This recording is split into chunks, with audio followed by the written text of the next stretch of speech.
And a very good morning and welcome to the World Youth Chess Championships for the very final day of these championships held here in Adelaide for 2013. Your host, Jamie Cameron, is going to be taking you right through to the very end of the coverage. We will be having a look at some of the results that happened yesterday, plus we are going to be looking at who is in contention for the prized trophy where possible. So let's have a look. In the under 18 open section, we have a really tight battle. Anything could actually happen. We could either have a three-way tie for first on 8.5 points. We could have we could maybe have a three-way, also another three-way tie on 8.5. If there was a draw on the top board and the two players on 7.5 win, there could also be an amazing, unusual outcome where we just have one sole winner as well. So anything could happen. Players on 8, 7.5, and 7 are within a chance of getting that prize trophy of the under 18 Open title. Let's have a look at some other stuff that is happening around. In the under 18 girls, we have really only two players that can really win this, depending on results. We've got three players on 7.5 points, which could lead to a three-way tie here as well. But there's two players on 8 points, Nastasia Ziazakina and Lydia Tomnikova. They're really about the only ones that can really do anything here in the tournament for the under 18 girls. Under 16 Open, well, that could be a little different situation that is happening at the moment. So let's have a look.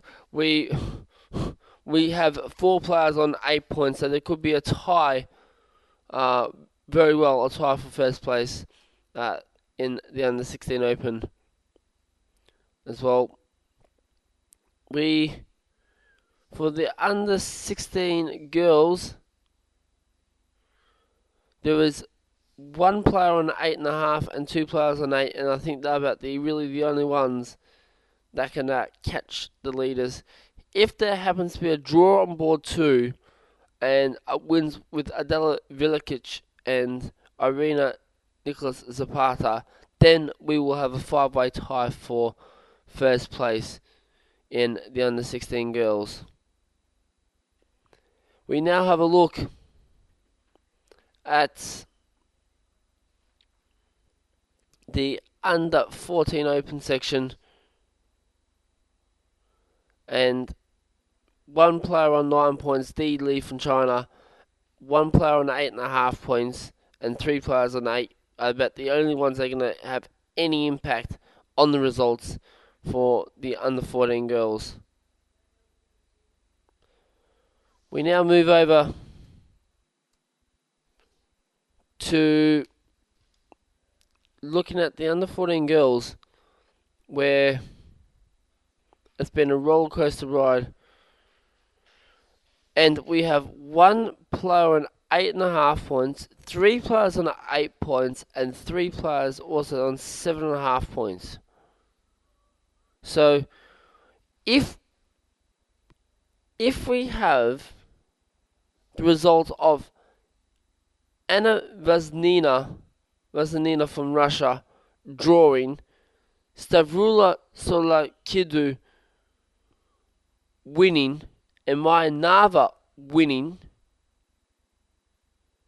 we could quite easily have a three-way tie for first as well in the under 14 girls. We move across to the under 12 Open, which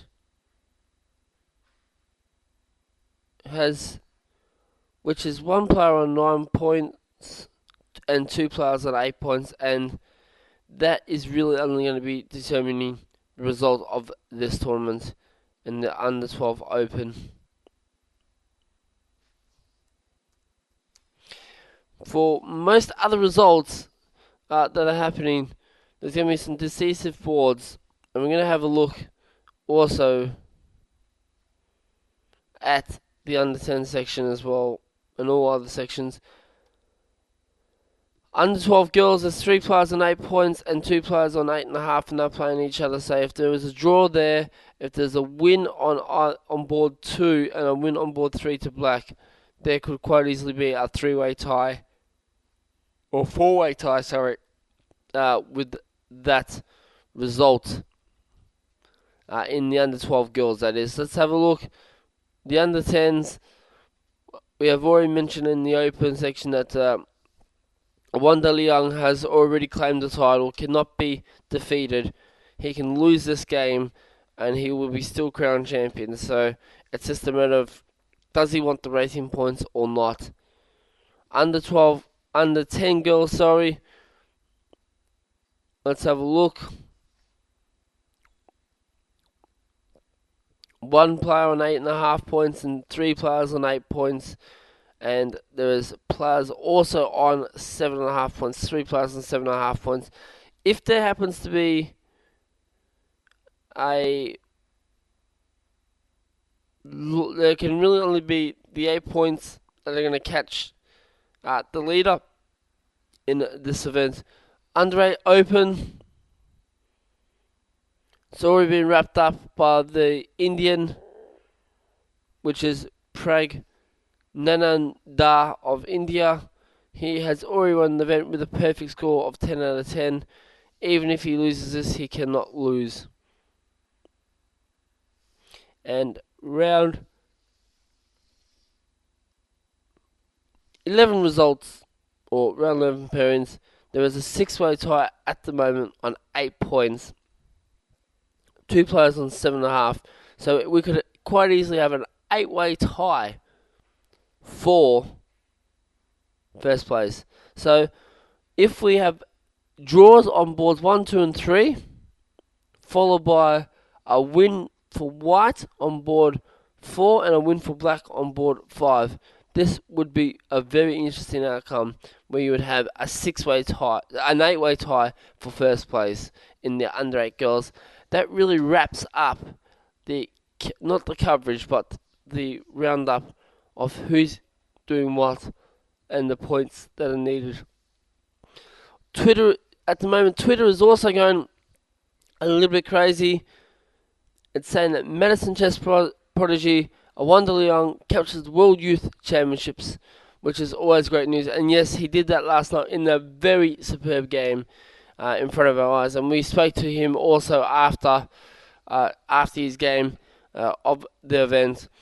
Remember, you can also follow us on Twitter at the World Youth Chess Championships official Twitter site at WYCC2013, and you can also follow us via the official website, which is worldyouth2013.com. Let's take a look at some of the games that are happening right around these tables.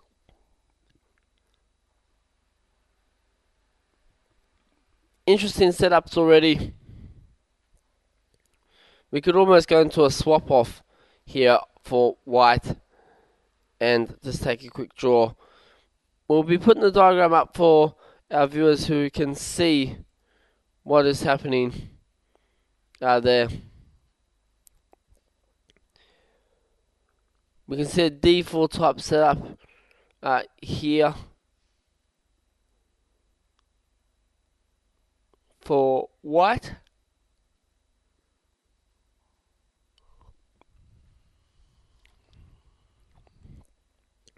Under 12s, under 14s, under 16s. It's still not registering, but that's okay. We've got this set up now. Under 18s, we'll just refresh him.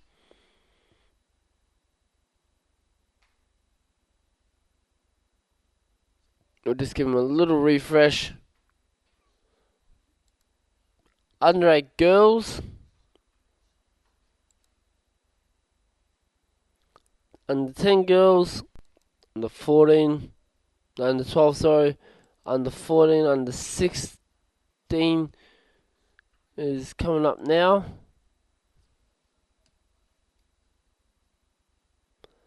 And under 18. So let's have a look at the under 14s. Let's just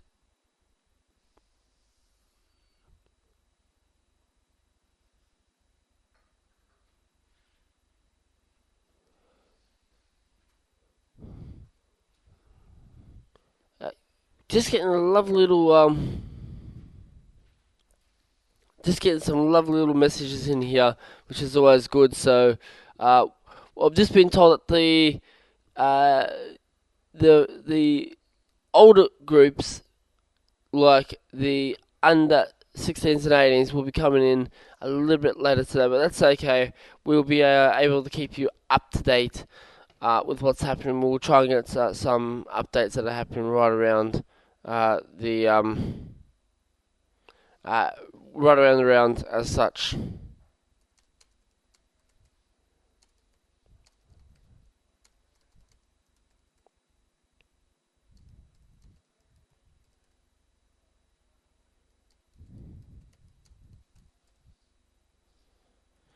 So, as we can see, the Mayanava game, we'll just flick back and we will go through this game pretty quickly for our viewers in a little bit of detail to give them an up-to-date, not so much knowledge, but just to let everyone know what type of opening it was and what we can expect in this game.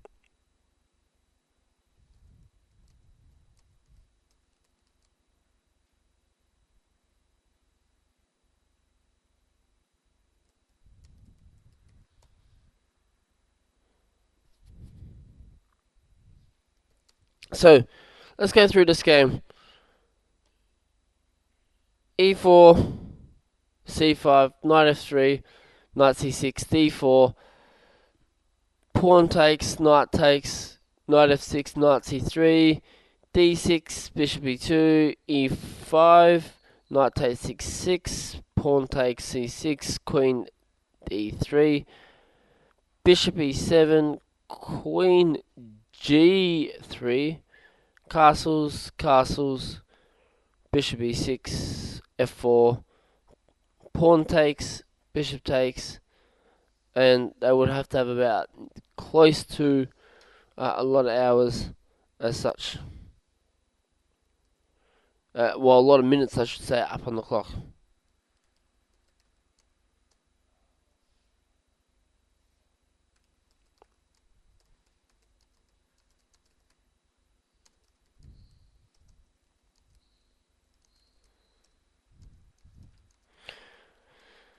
So, it looks an interesting little position as such.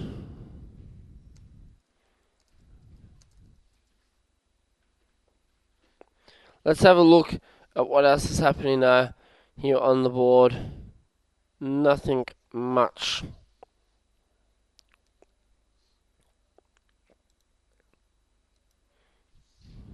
We will try and get some, maybe some coverage of some of the games that are happening as well. We may even try and get coverage on the Mongolian game. We'll go back and have a look at this game, as it's a very, very interesting game as such.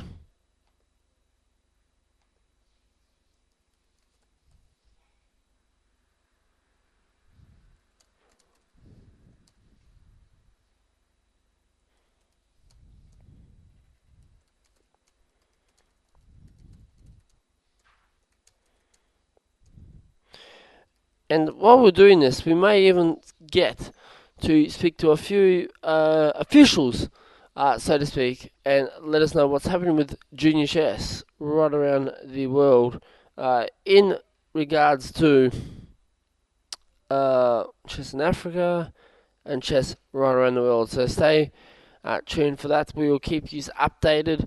We'll be probably going for a break, probably in about another half an hour's time. So stay tuned and keep listening to this coverage via the official website, which is worldyouth.com.au. 2013.com, and you can follow us at the official Twitter page at WYCC2013.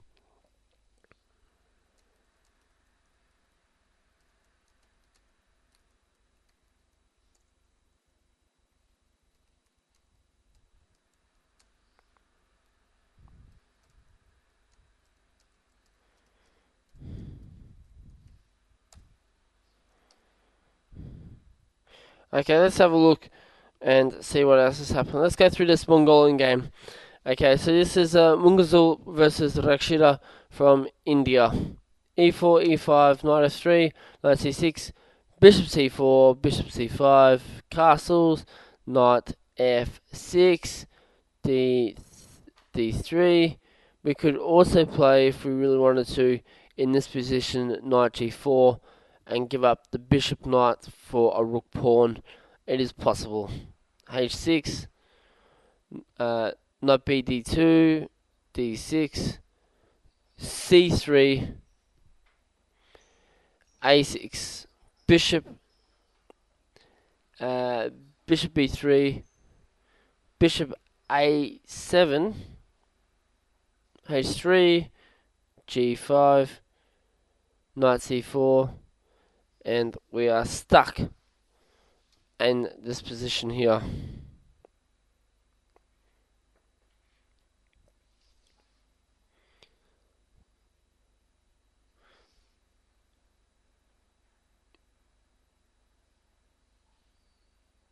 It's always good to see how our up-and-coming chess players get into the thinking process.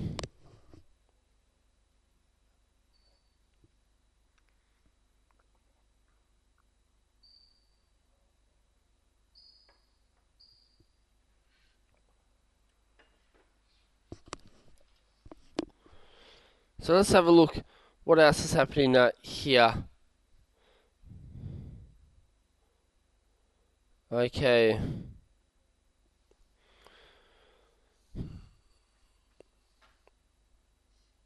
We might have a look at this under 8 game, which seems to be almost in blitz mode. So let's have a look. D4, D5, not C4, E6. That's the decline variation of the Queen's Gambit. Knight F3, Knight F6, Knight C3, Bishop E7, Bishop F4, C6, E3, castles, Bishop D3, B6, Knight E5, Bishop B7, and we have been left there.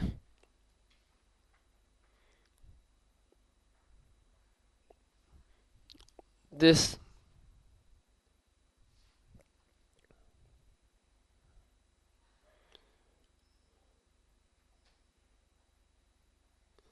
and it'd be interesting to see, can the two players on 10 out of 10 make an official score of 11 out of 11?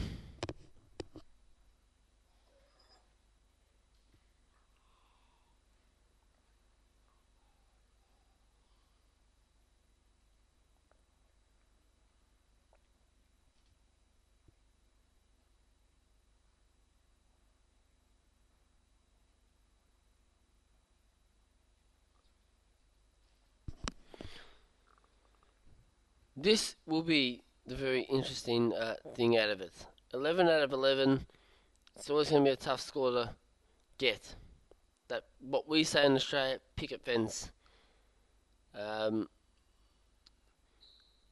It's just going to be it will be a tough game for them today. There will be nerves, but there'll be only nerves because they will be looking at doing the perfect feat for the tournament.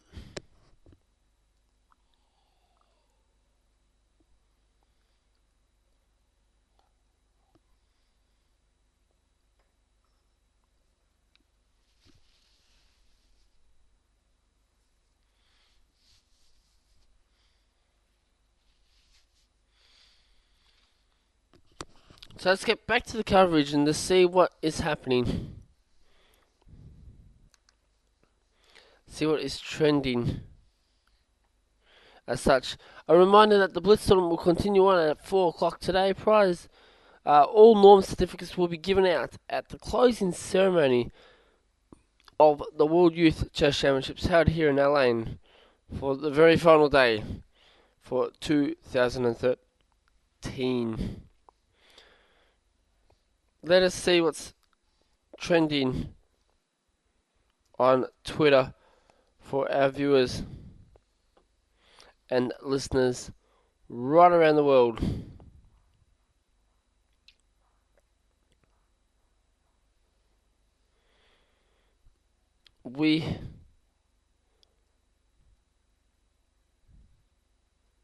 There isn't really much happening, but we can we can always see in the room just across from us that there's heaps of parents watching the games with enthusiasm.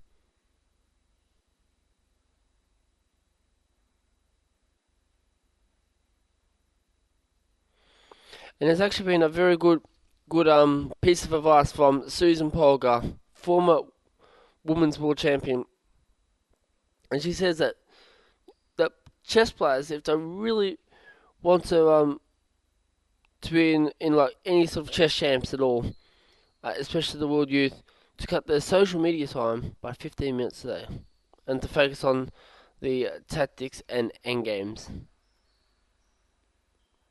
which is always good. It's a good piece of advice there for from Susan Polgar to all young chess budding champs right around the world. Now, there's also a tweet about the exact numbers and countries as well. 1,773 players from 121 countries right around the world. This is a historical record. The sports ideals of friendship and peace are present here. And I think that's a very good result to get. To have over 121 countries, so 121 countries and 1,773 playing. That is amazing. That's outstanding. So that is a very, very good result there.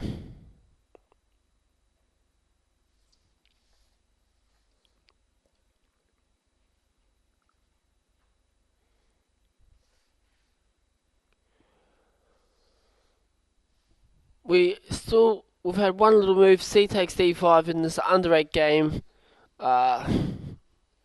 This could quite easily lead into a draw very, very quickly. You could probably play E takes D5.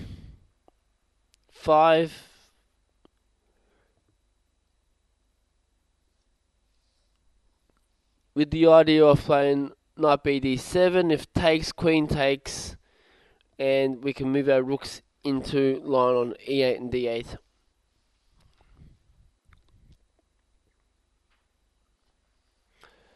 Let's get into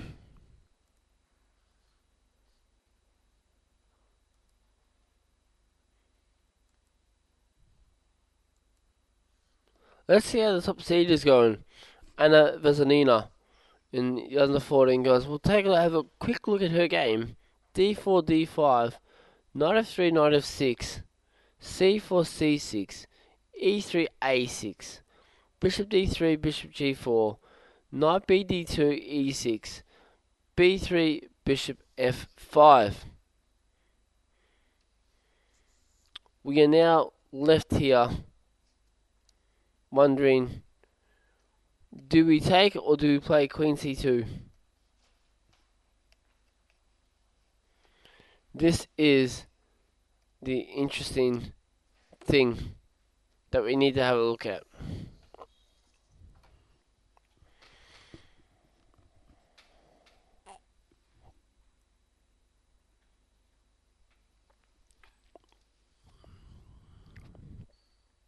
Or we could always play queen e2,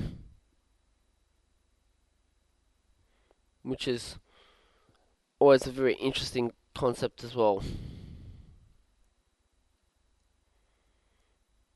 Because if we play queen c2, we sort of are either forced to take back with the knight or the pawn.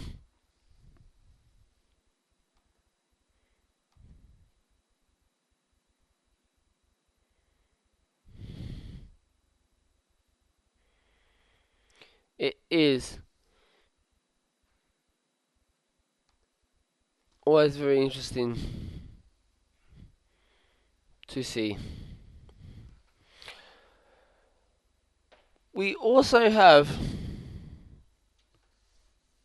let's have a look in the under 12 or under 10 section with Leander Wong. Wanda Liang, sorry. E4 c5. We had this situation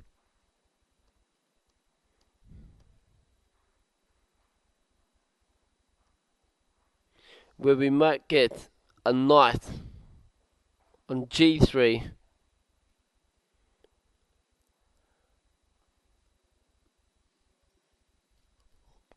And potentially a knight on, get a queen to f5, maybe castle or something like this.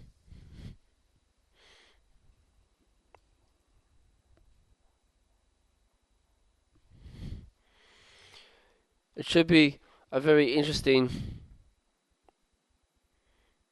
concept.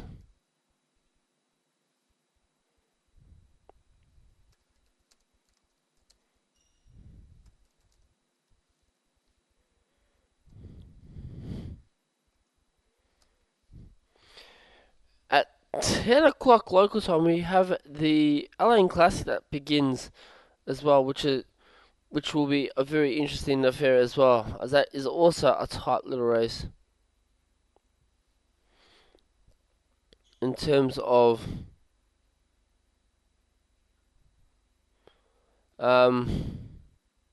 in terms of finding the winner in those events as well. It's a very close affair.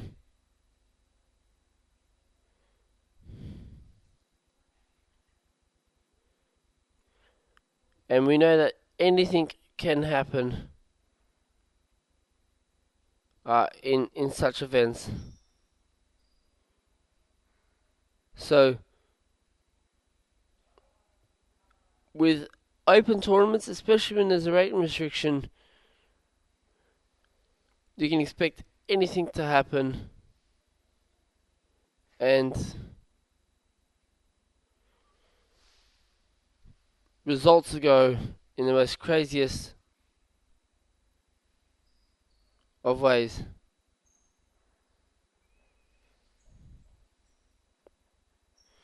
Remember, you can follow this via the web at worldyouth2013.com, or you can follow us also via the Twitter at WICC2013.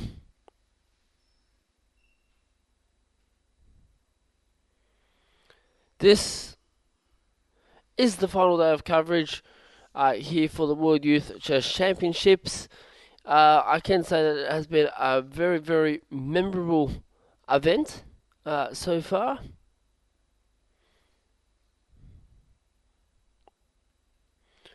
So we might flick over and see what's happening in our Mongolian game. We've seen a couple of moves here.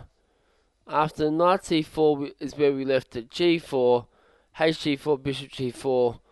And we have to be mindful that this h5, h4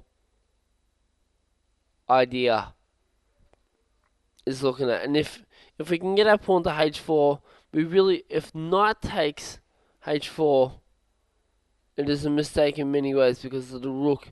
But also you can just simply play knight takes, black can just play knight takes on e4.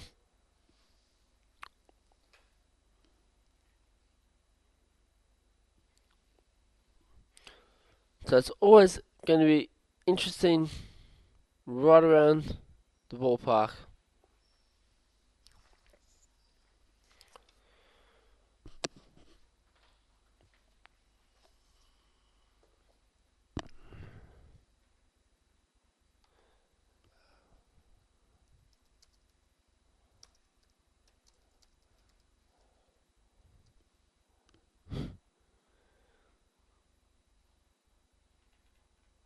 Very, very interesting positions at this moment. Little scary for white, I think. I think maybe we have to play bishop. We might have to be looking at bishop e3. Getting that bishop off a7, g1 diagonal.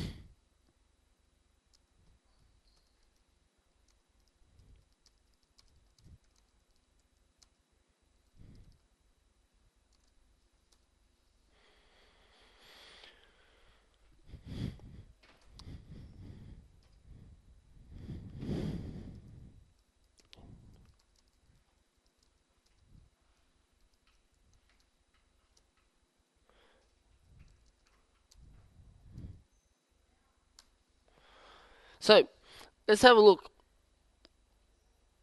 We have some very unusual setups that are happening at the moment. Let's move over to the under 14 boys. We'll go through this game from start as well. d4, d5, c4, c6, knight c3, knight f6, knight f3, e6, e3.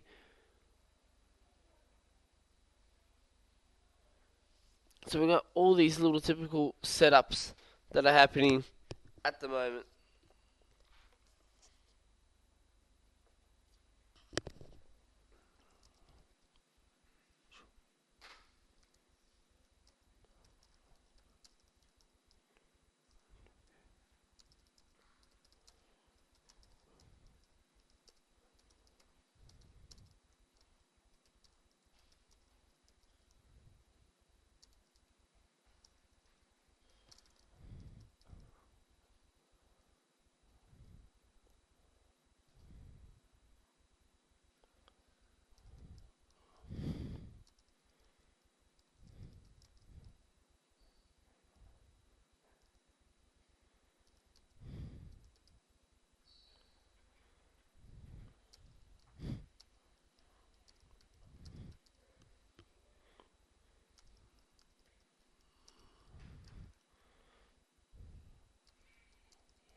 Let's have a look.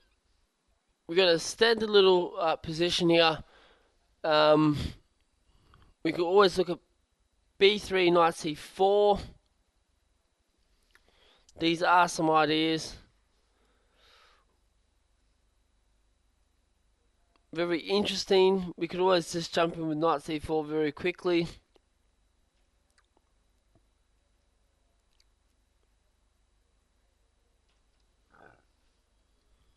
But bishop f3 has been...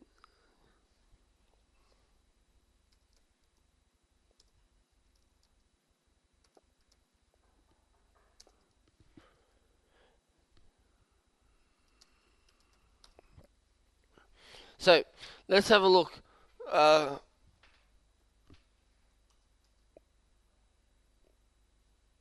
It's a very, very interesting position, and we can only expect interesting things to happen out of this.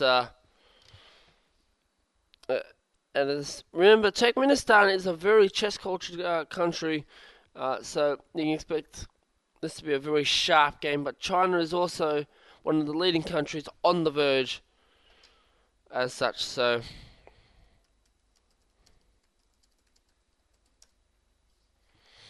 in about 10 minutes, we'll take a very quick break, and and we'll find out some under 18 and 16 action for you when I quickly duck over and find out what is happening in some of the games for you live here at the World Youth Chess Championships for round number 11, the final day of the event. So let's see how the little blitzers are going. That's what I call them, the little blitzers, because I love to blitz out the moves. That's the under eights for those viewers at home who are unsure what I am actually talking about. We have after bishop b7. It's where we left it. C takes d5, C takes d5, castles knight bd7, and we are left it there. Maybe the idea is to look at rook ac8 for black. Potentially.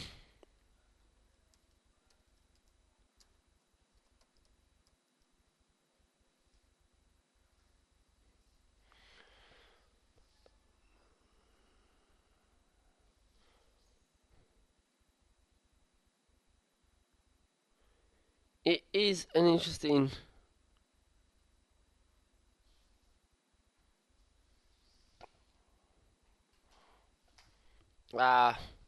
affair game. But this is under 8 action.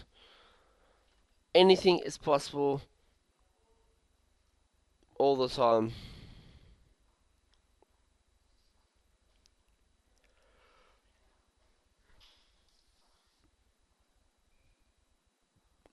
Now we're going to have a look at this game here, which is always interesting. e4, e5, knight f3, knight c6, bishop c4, bishop c5. So we've got an Italian game happening at the moment. c3, bishop b6, d3, knight f6, castles, castles, knight bd2, d6. I still don't like the fact that knight g4 can be jumped in very quickly here. Bishop b3, knight e7, rook e1, knight g6, knight f1, and knight g4. I think we now have to play knight e3.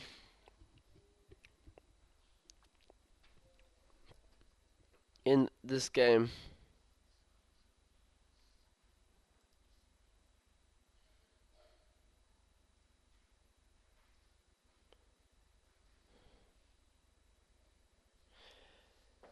Let's have a look at the zonal winner of Africa in the Botswana zonal. That is Charlize Van Zyl. Or I might get her correct now. Is it Charlize or Charlene? I'm always getting confused on this because for some oddly reason it's always a little bit confusing for me. Charlize. Charlize Van Zyl of South Africa playing against Gospodinova of Bulgaria. Let's take a look at this game.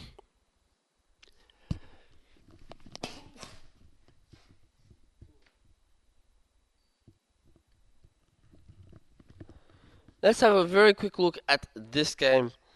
It is, by the looks of it, Karakan, d4, d5, knight d2, takes, bishop f5, knight g3, bishop g6, knight f3, knight d7.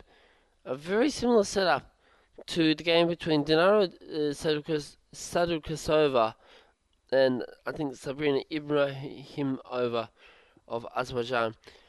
Bishop c4, e6, castles, queen c7, rook e1, we 000 to a long castle, knight g5, h6, knight 5 to e4, knight g to f6, a3.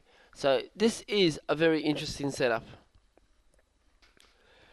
So we're gonna have a little bit of a look at this game, and I want you to sort of, for the viewers and listeners at home, sit in front of your screens and have a long hard think and see what is happening.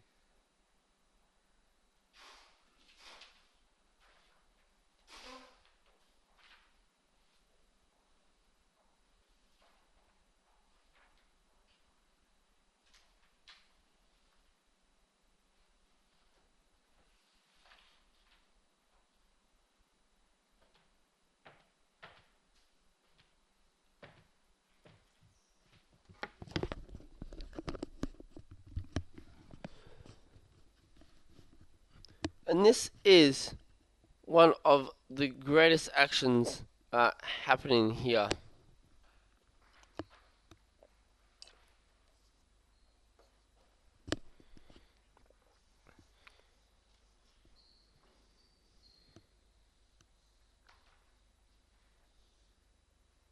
So when we go get the chance to, we will head over and find out some of the results that are happening.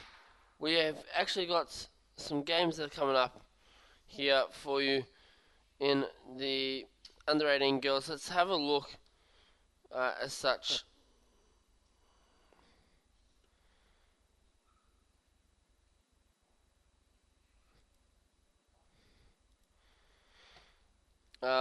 We'll have a look at some of the under 18 action here now for our viewers and listeners at home. We're going to have a look at our WIM norm participant. That's Lydia Tomnikova of Russia, playing against her compatriot Alina Bivol, with who is playing white. Let's have a look. D4, knight f6, c4, e6, knight f3, b6, e3, bishop b7, bishop d3, bishop e7, castles d6, knight c3, knight b d7, b3, castles, bishop b2, rook e8, knight d2, c5, d5. This is very, very interesting already.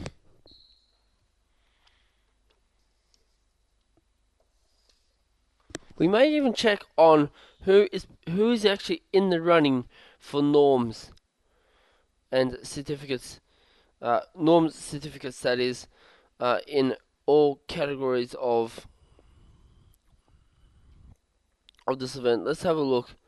We know that the Iranian IM has got a GM norm regardless. He has got over 24 points to his name. He gets a draw or win, and he's won the tournament. But still, other players that are in the hunt: International Master Alexander Bortnyuk might be in the hunt for a GM norm. He is not, but the Chinese player Zhonghan Ma would have to be. He will get an IM norm very comfortably as well. Question is, does he have all norms? This is the ultimate question as such. But what we're going to do now, we said it's getting close to that 9:50 mark. We are going to take a very quick short break. We're going to find out some more under 18 action that is happening, and then we're going to come back and we're going to have some commentary on, well, this under 8 section, girls, because it is anything could happen. We could end up having probably a world first of an 8-way tie in the under 8 girls section if there are some crazy results that go our way. So stay tuned, and we will be back within about 5 to 10 minutes here at the World Youth Chess Championships held here in LA in 2013 for the very final day of coverage.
come willowing across the sand, and everything is green and submarine. To the wind.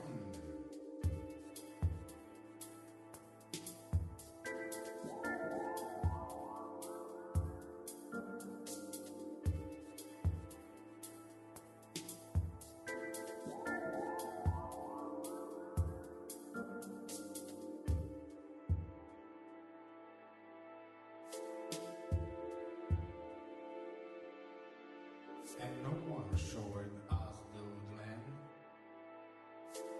and no one now the world wise. But something still and something tries, and start fleeing toward the light.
And no one speak, and no tries, and no one fight around the sun.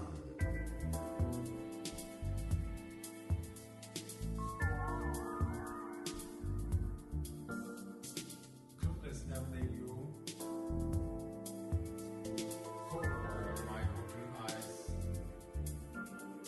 invite them sitting with the rise, and to window in your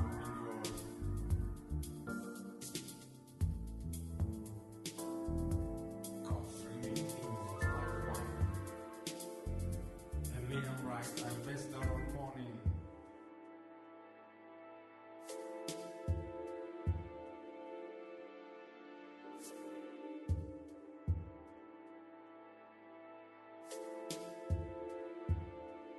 And no seeing my ladies, and no one make me close my eyes.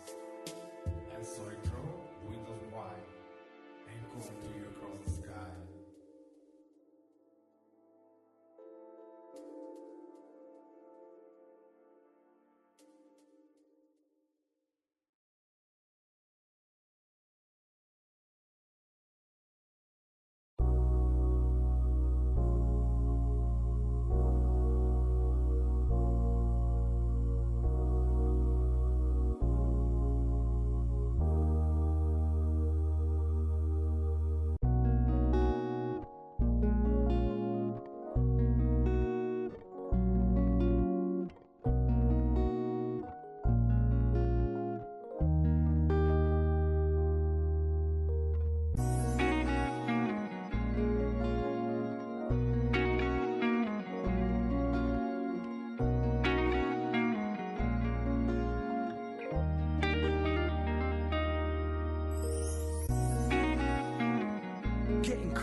high-level music for the Y2K plus 5.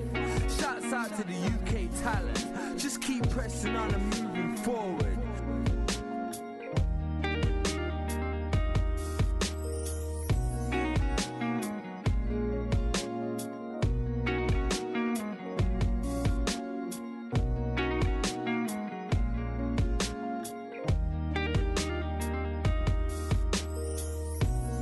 I'm getting close, and so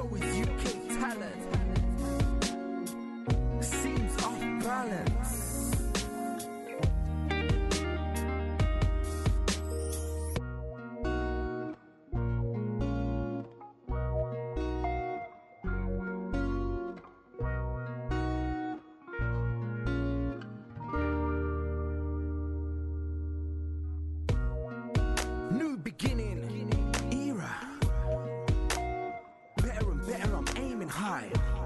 Higher level, faith free. Does it take until I make it? Trust me. You can't stop me. Sad. Too late.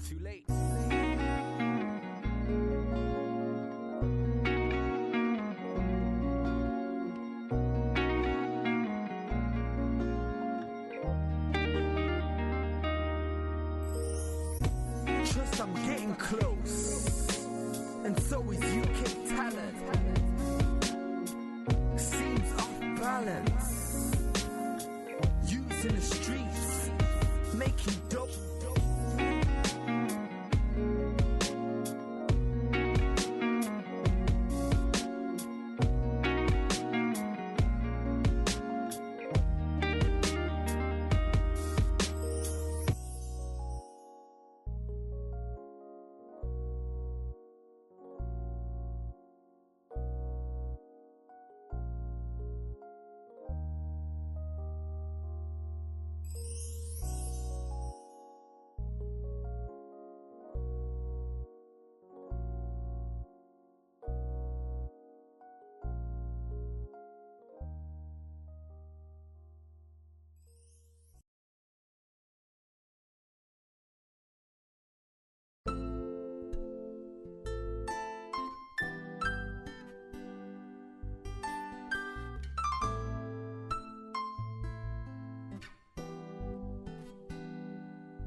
It's the first time, and I gotta say, ain't that always true?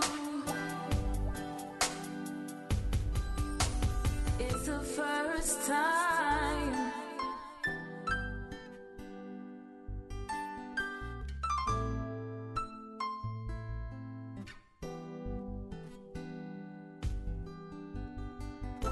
It's the first time.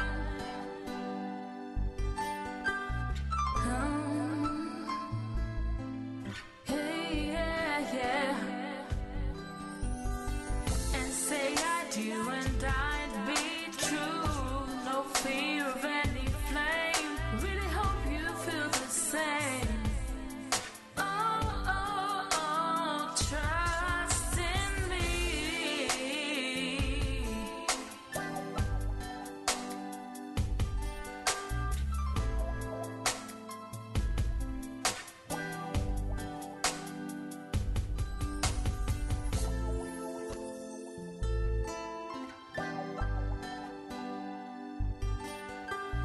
Hey, yeah.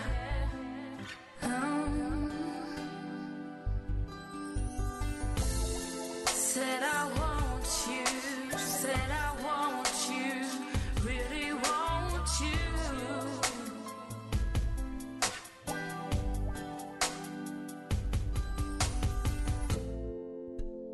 And I gotta say to you, and I gotta say to you,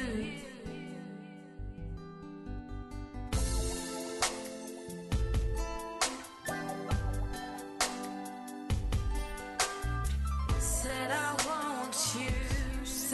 want you, really want you. Hey, yeah.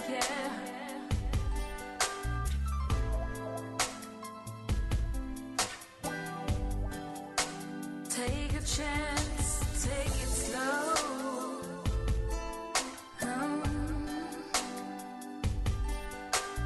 Hey, yeah.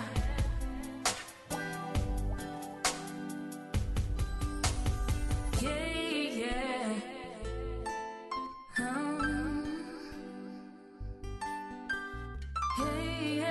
yeah.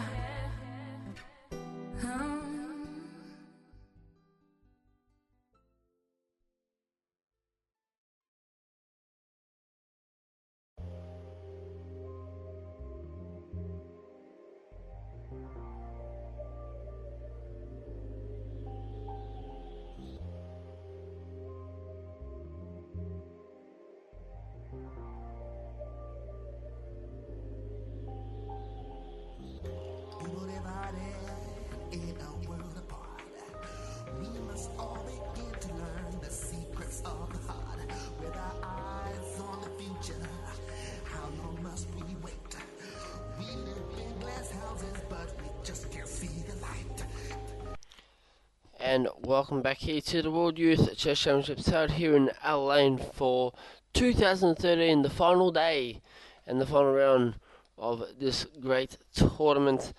Having just popped over to the under 18 section, I can say one thing.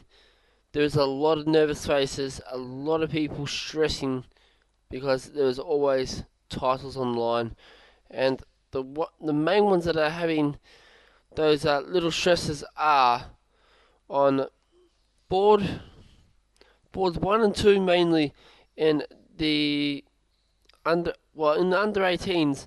Puya Udani has been really blitzing out his moves as if it is a blitz game, even though it is a classical game. And in the under 18 girls, Lydia Tomnikova, who, if my calculations are right, she scored a WIM norm in 9 rounds, is in not so much trouble, but is stressing really. And I think Alina Bivol is feeling a little bit sick, because she's just not looking her usual self as well. Nastasia Ziazakina is having a very hard long think at the board against her next door neighbour, Maria Bezkorovayana of the Ukraine as well. So there was nervous people. As for the Litleys, when it comes to the 8s and 10s, well, under 8s we have seen some very unusual stuff happen in those games as well. Under 16s, there's a lot of stressing happening there as well because, again, titles are on the line for this event. In the under 16 girls, I want to mention more so the top seed, which is Sarasadat Hademal Sharia of Iran. I do apologise if my pronunciation is incorrect for all Iranian listeners and viewers out there, but she is in a very stern, solid-looking, serious mode, as if she is ready to take out the title very, very quickly as well. Interesting, though, I think it could quite easily be Iran taking out 2 titles for this event if things go their way. We might cross over to the under 18s in the open section, and I'm not sure what is actually happening. I'm not sure if my little TV screen that's here in the press room, not sure if it's actually switched on or switched off as such. But we might see if we can get that switched back on somewhere very, very soon.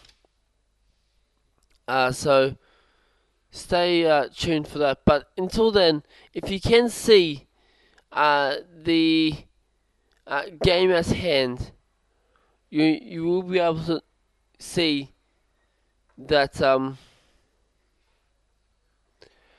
you will be able to see exactly the game between Nija Abbasov and Puya Idani on first board of the under 18 open section happening at the moment. So while we actually do that, have a long hard think, see what you would play if you were white in this position. Have a long hard think for about a minute or two, and I'll let you know what I would actually play and whether it matches up to your expectations with the viewer at home. So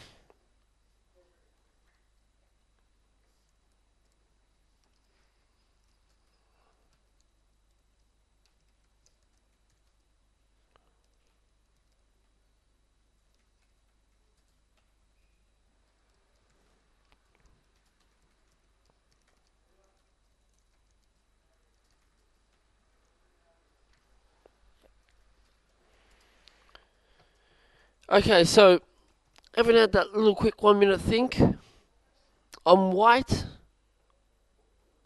we're trying to break through black's little attack.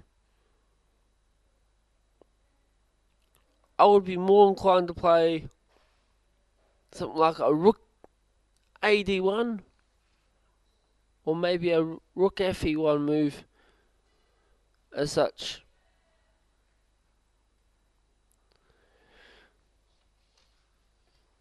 And sitting beside me, actually, is none other than Mr. Toti Abundo, as he's known to the Filipino community. So a big hello to all the Filipinos out there who are listening to this coverage. I know you are. I know it's been also a very tough year as well this year, but you keep on fighting on.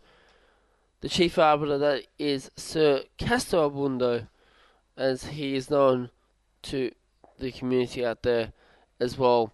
So remember, stay tuned and keep listening to this coverage at the World Youth 2013.com website. So stay tuned, and remember, it's always good to follow this live coverage that is coming to you live. No matter whereabouts you are in the world, you will be able to find all information via the official website and also at our Twitter account, which is at WYCC2013.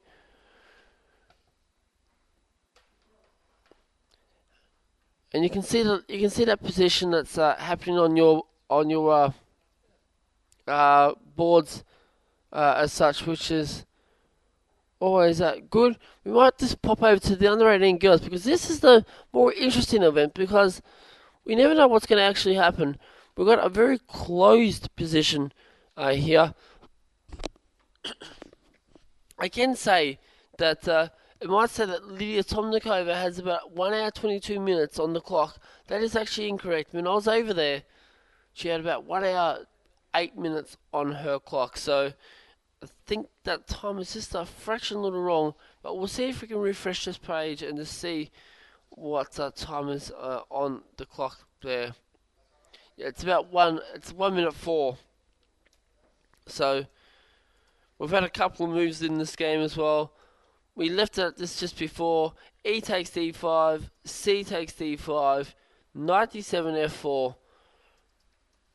It is very interesting. Can black break through is the ultimate question. And we might get the man himself, the chief arbiter, come on very soon and have a chat to us when he's able to come on and he's not busy with his arbitration duties, as he is a very, very busy man. When you having 1,773 youngsters playing in this tournament from 121 different countries right around the world, this is a record. And we'll ask the man himself what he thinks of this, because he not only does he hold the title of Chief Arbiter, but he's also part of the Asian Chess Federation board. So we will ask him some questions on what he thinks also the event from an Asian Chess Federation perspective as well.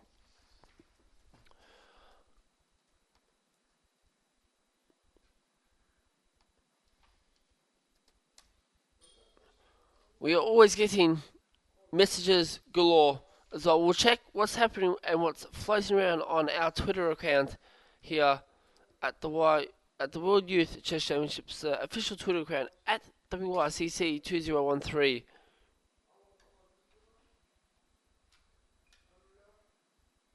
Just a reminder that the Blitz events that will be happening, will be continuing on, that will be finishing at or recommencing at 4 p.m. local time, providing all games are finished. We might get Mr. Abundo to just jump over onto the next seat, and we'll have a chat to him very, very quickly in relation to what is happening with this event. So we're going to switch over where you can see us both here in the press conference room here at the World Youth Chess Championships held here in Alain for 2013.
welcome back here to the World Youth Chess Championships held here in LA for 2013. That's round 11, and well, what can I say? It's one of those events, but it's just gone by, and it's pretty much nearly wrapped up. I can confirm that we do have at least an equal first, and that is with the Iranian, who has had a draw on the top board to secure the title of equal first at least, which is big and breaking news.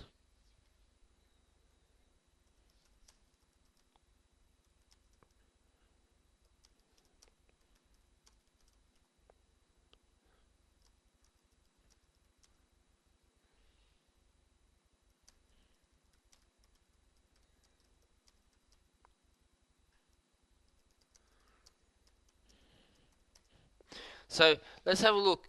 We've got a couple of other results probably that are coming in. The under 8. Let's have a look. Let's just refresh our little page and see what's happened. We've got Andrei Svetskov of Russia, who has beaten the USA player Palusa Moya of the USA. Has that wonder kid a wonder young one yet? No, not yet. Okay, let's have a look at other results.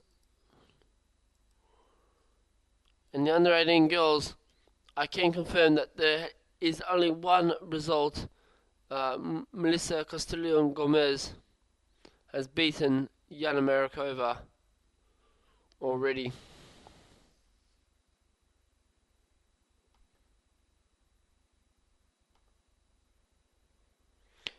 That is about the only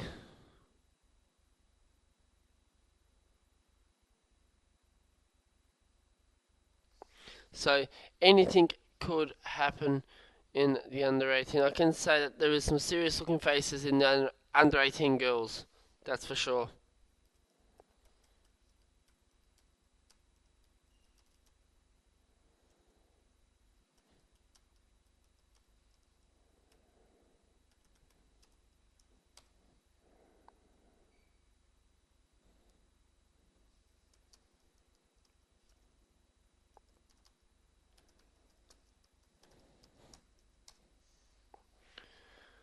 So let's just take a look. We've only got that one result that is still in. There's a lot of people starting to get into time pressure here. In the under 18 girls as well. We might take a look at some under 8 girls action as well. We need to have a look at some of the top boards that are going on in the under 8 girls.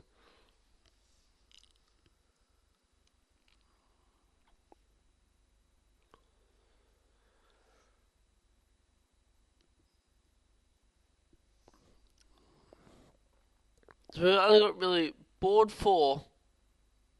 Patel Bagayashi is guaranteed to be at least in seconds. Is currently leading at the moment and could be equal first, depending on other results.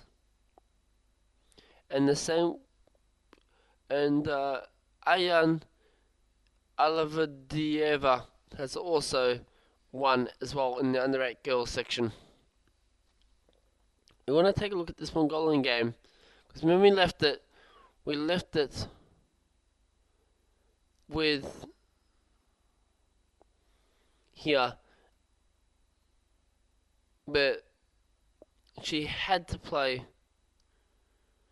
Bishop E3, and we've had a couple of swaps. We're going to just get this diagram up for our viewers and listeners who are watching this via our live coverage at the World Youth Chess Championships, and that is via worldyouth2013.com, the official website of the tournament. Let's have a look. We've got all this happening.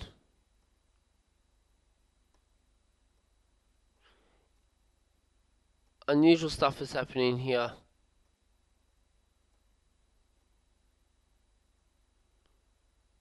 Oh.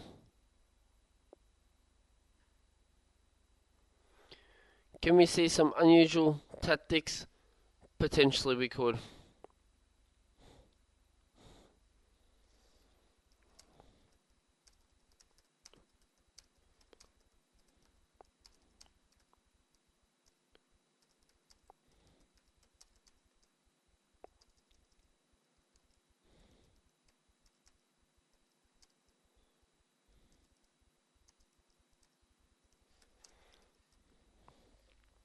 So let's have a look at what else can happen.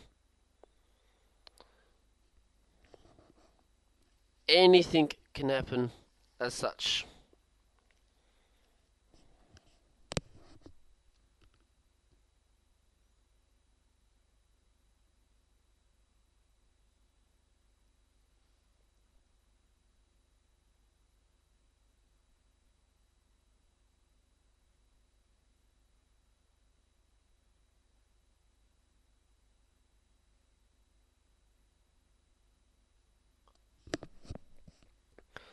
Interesting things are happening as we speak. Results always start to come in, and it's the last round of the tournament. We usually get into that mode where we don't really want to play if we're out of the hunt for medals.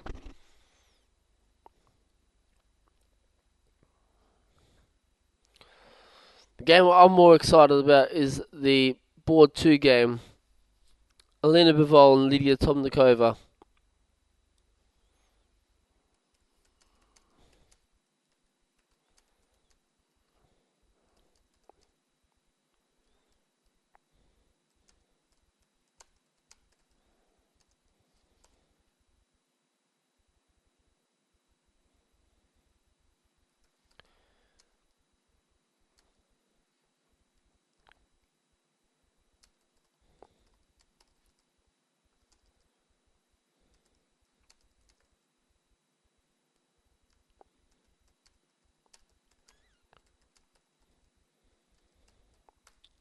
Okay, so let's just take it back a few moves in this game. We left it at after this position. Knight d7, f4, bishop f6, knight d4, queen e7, rook a1, a5, rook f3, bishop a6, knight f6, knight takes, queen f5, bishop c8, and queen c2.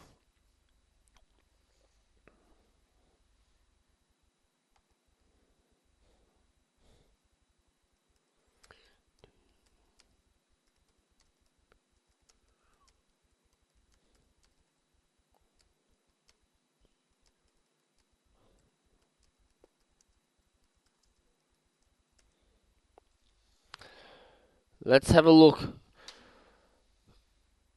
at some other games.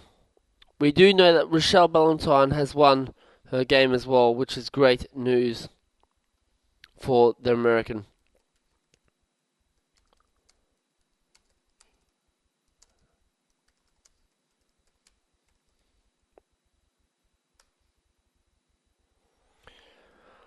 Let's see if we can get any other results happening.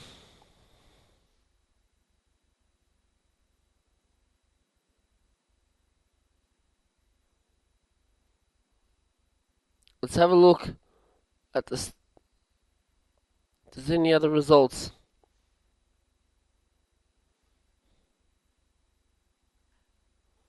None in the under 18 open, really. Board 39. The South African bet the Indian, and other results are starting to come through fairly quickly as well, as they usually do.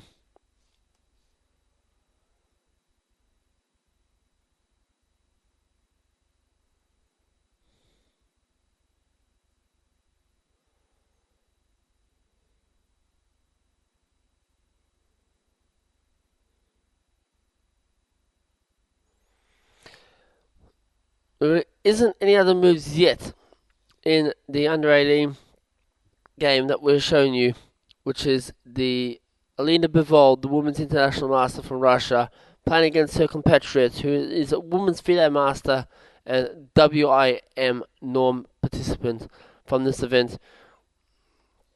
We have seen some blitz moves come out here after Queen C2, Knight E4, Knight E4, Queen E4, and I think we could almost see a swap of queens come off very quickly, with maybe Bishop after all Queen C3, threatening mate on G7. Should be interesting as such.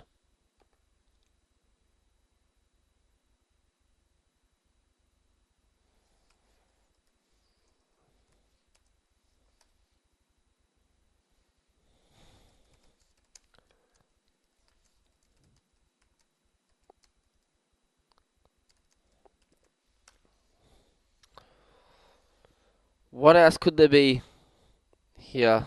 I would be looking at F6 with the idea of playing Bishop E7.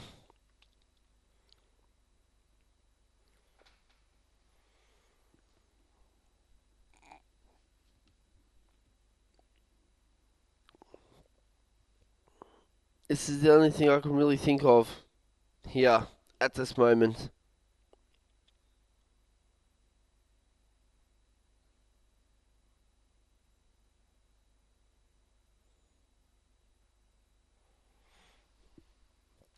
It is a very, very interesting perspective. Let's get some results that are happening. We did report just before on board 8, the Colombian Melissa Castilian Gomez has won against Jana Markova of the Czech Republic. A draw on board 22 between the Indonesian and Croatian, along with the Romanian and the Norwegian on board 23. A win to Rochelle Ballantyne on board 31 against the Algerian. Board 36, it's a draw between the two Latvians actually. And the Sri Lankan has won on board 41 against the Zimbabwean, along with the other Sri Lankan beating the other Zimbabwean on board 45.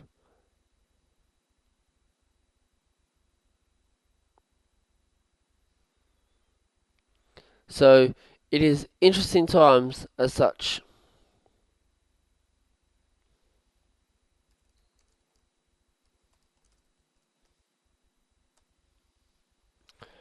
So hasn't been any other moves apart from the Queen C3 move on the game that we are showing you in the under 8s section.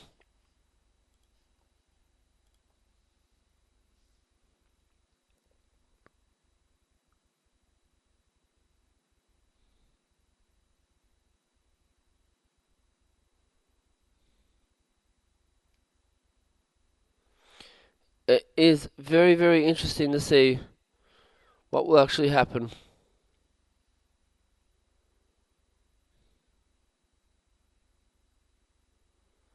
So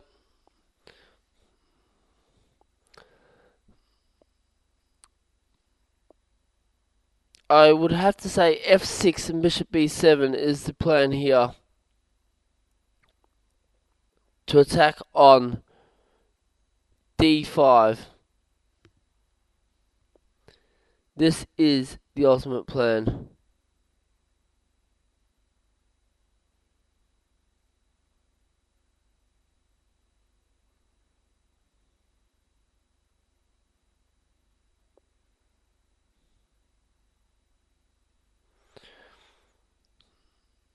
So it is a very interesting final day round.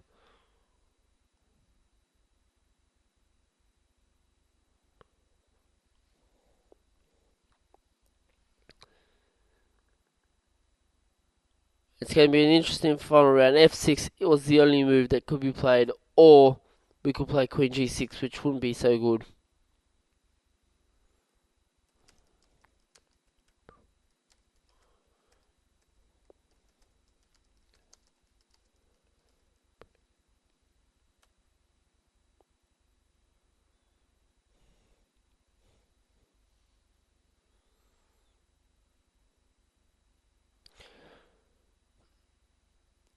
it could be. I reckon we're going to see a lot of equal firsts in this tournament. Let's take a look at the under-8 girls very quickly. There hasn't been any other results come in, so we are still left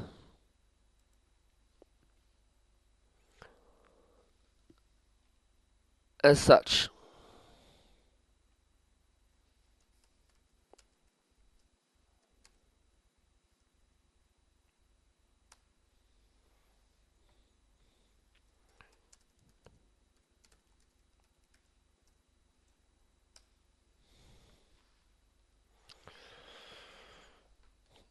Very, very interesting game between the two Russians. Alina Bivol, the women's international master, playing the women's FIDE master from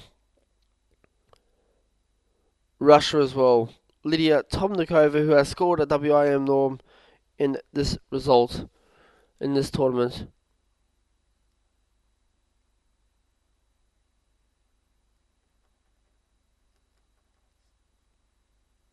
As such, it will be a very interesting affair to see if Lydia Tomnikova can come out and win. Let's take a look at the other player who is fighting for first place, and this is Nastasia Ziyazakina against the Ukrainian Maria Bezkorovanya of the Ukraine.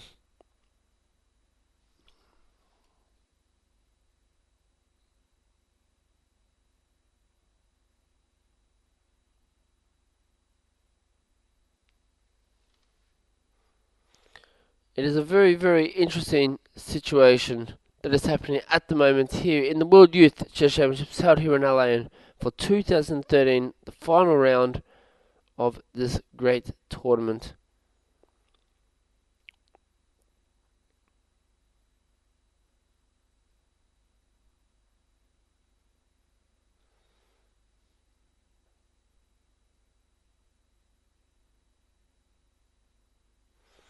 So let's have a look. Black must be looking at playing Rook D8 here.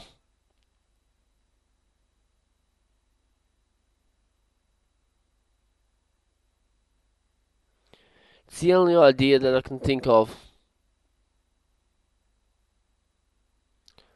With maybe knight, or maybe knight e7 with a knight. No, knight e7 with a knight e5 idea as well.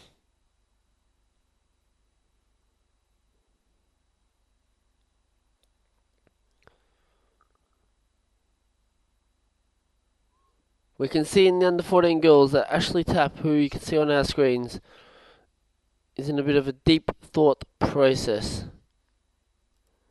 as such.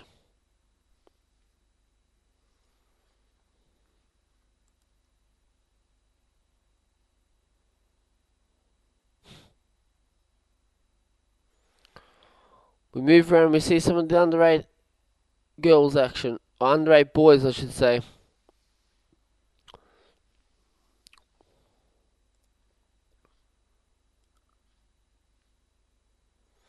We've had a couple of moves here.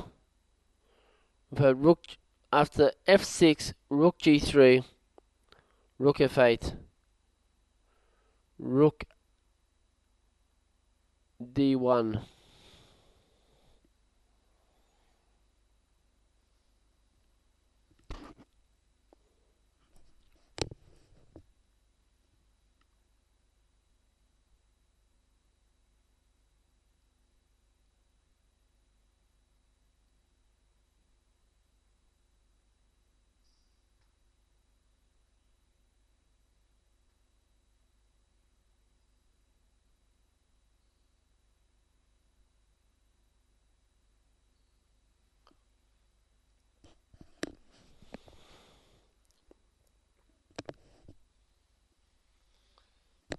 Very interesting outcomes that could happen out of this. For sure.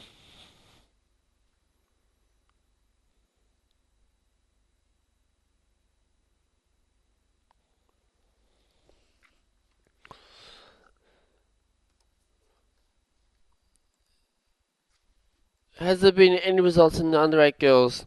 There hasn't, which is probably good news when you think about it. They're all fighting it out.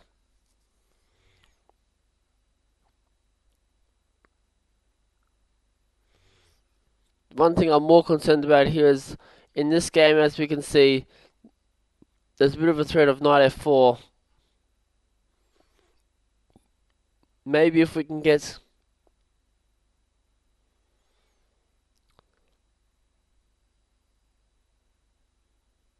maybe I'm just trying to think king f1, or maybe we have to play bishop e2 first, or even king f4. The bishop f4, so g4. If we play bishop g4, knight f4 check, king f3, knight takes on d3. Not looking good.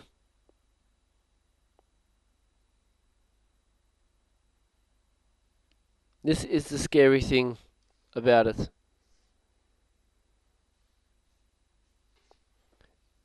There's a lot of play to go in this tournament.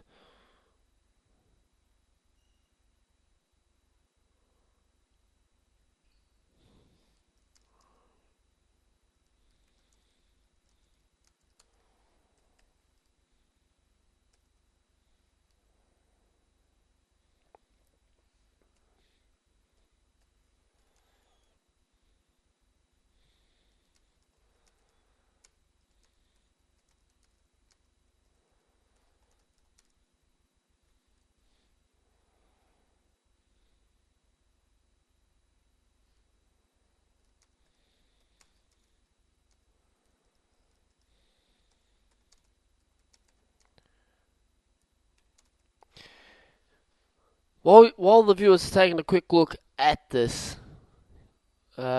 position, have a long hard think and see what you can do, what you would play as white.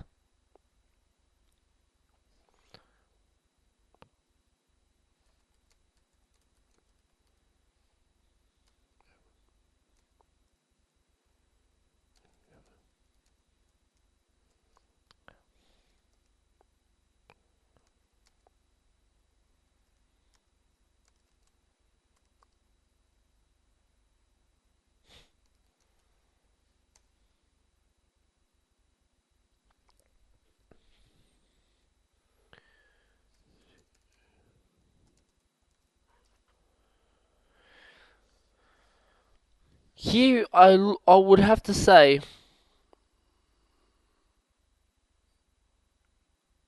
white has to move that rook from h3, because as we can see, the threat of knight f4 is looking dangerous, and picking up the rook, it's going to be very difficult, and it's going to be very, very ugly as well.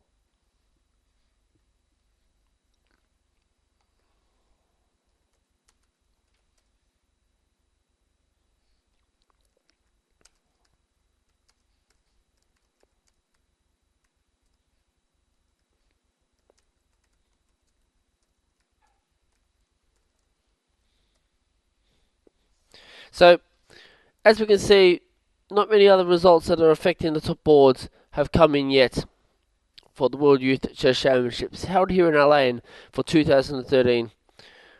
We have seen a lot of blitz moves being done after rook after rook 3 d2, h2, sorry, knight f4, king f1, knight d3.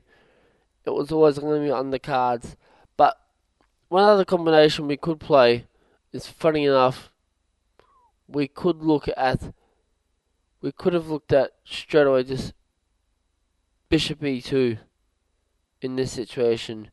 If knight f4, king g3, or king f3, and it could be quite okay.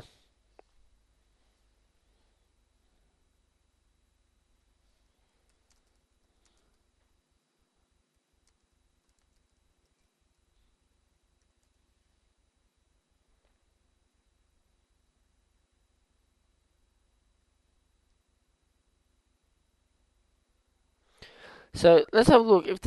We'll have a look on a lovely Twitter account here, the World Youth Chess Championships held here in LA, which is the official one at WYCC 2013. Remember that the Blitz Championships for the last rounds will start at 4 p.m. local time.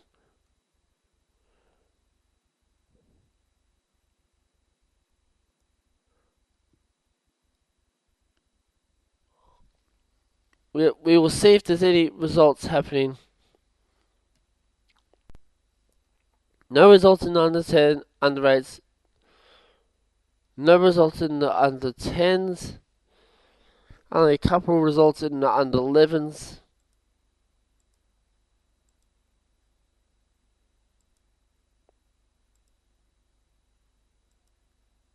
And we're just flicking through to see what results have come through.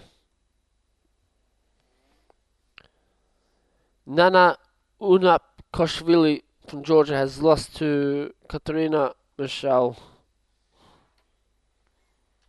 in the final round.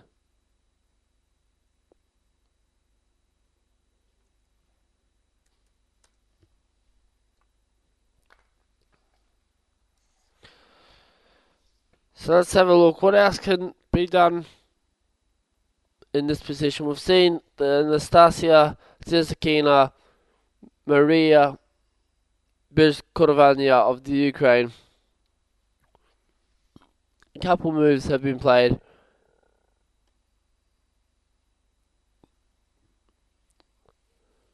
Forcing the swap off of bishops. If bishop takes f5, bishop takes f5, and actually bishop f5 cannot be done. Or if bishop f5, bishop must take back. If rook takes, bishop takes on e3, attacking the queen, and then we will end up getting a will be this exchange down. So I think we must play here in this position. Rook e to d7.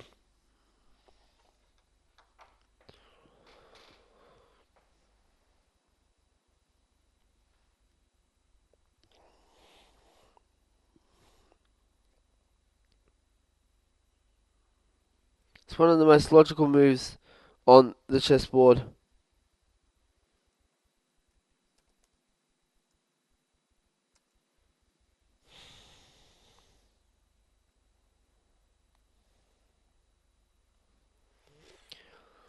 It's the only logical move that we could be looking at.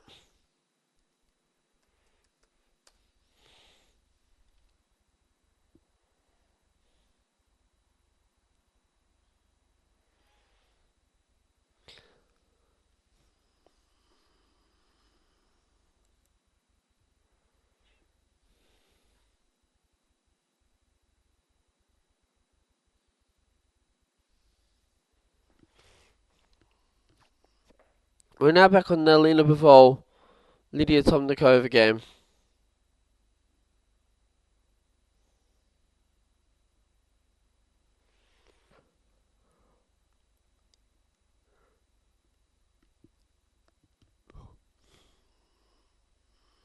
This, to me, is going to be one of the most exciting games, because this is pretty much going to decide who will become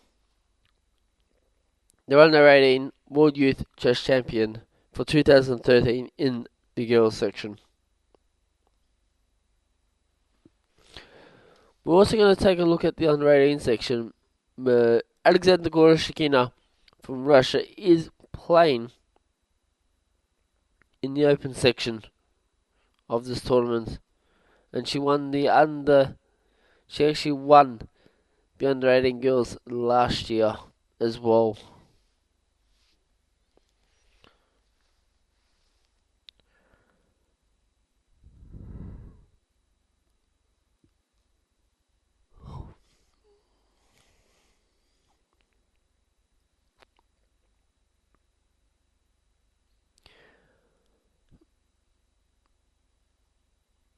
Black has an idea, or wants to try and pick up a pawn on d6.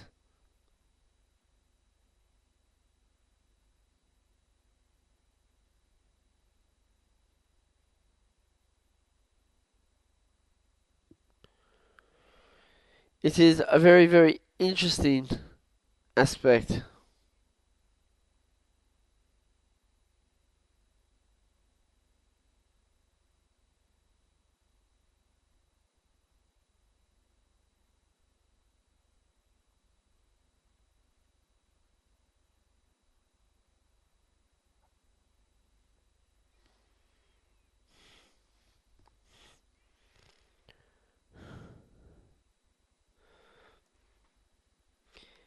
As we can see, we are just sitting here watching this game.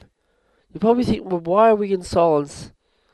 Well, we're not really in silence at all.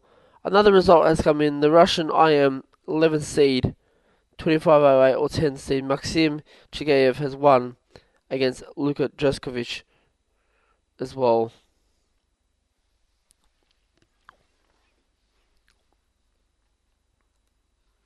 Have we had any results in the under 8s? No, we haven't.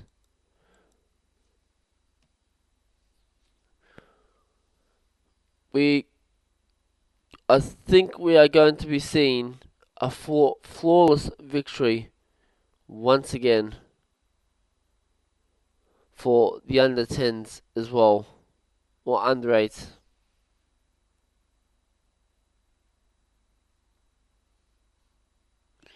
This is one interesting result that is happening.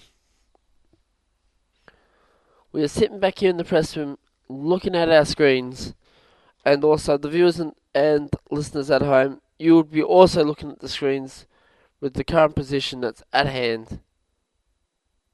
The Indian versus the Iranian.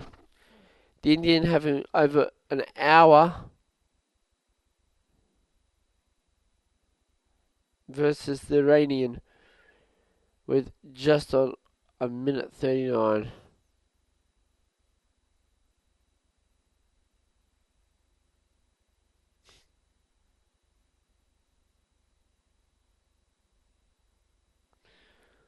It is very, very interesting to see what will happen.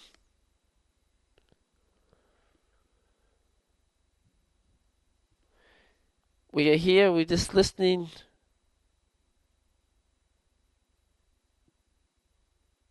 to the little sounds that we can actually hear, which isn't really much at all.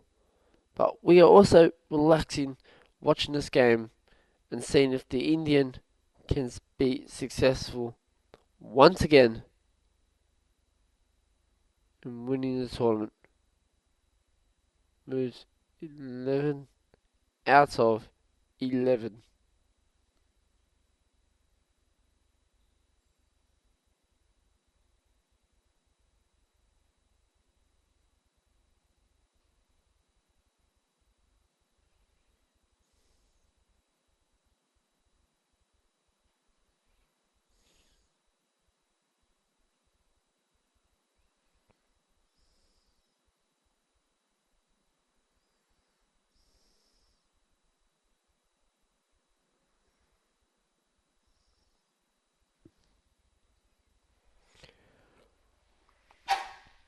We are here.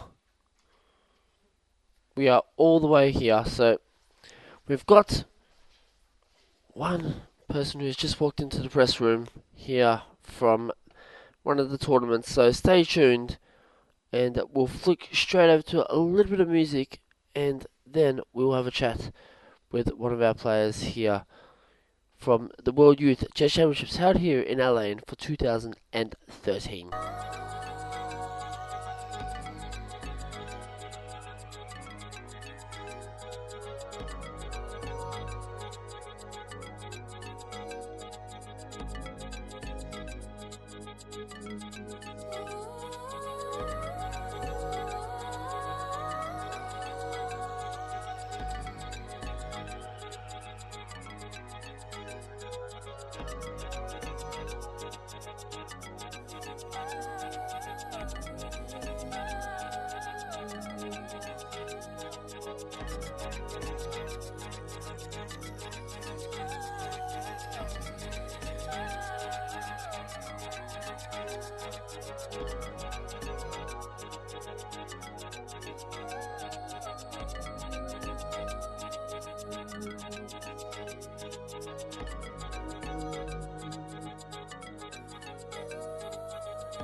youth chess champion Dee Lee, and we've managed to get a translator, Fan, from the United States of America, who's going to help translate this interview and press conference for us. I have to say, firstly, congratulations on your win. How are you feeling at the moment? You must be very pleased. 你现在感觉怎么样？你一定很高兴吧？对，我现在非常开心。 He's very happy. You have played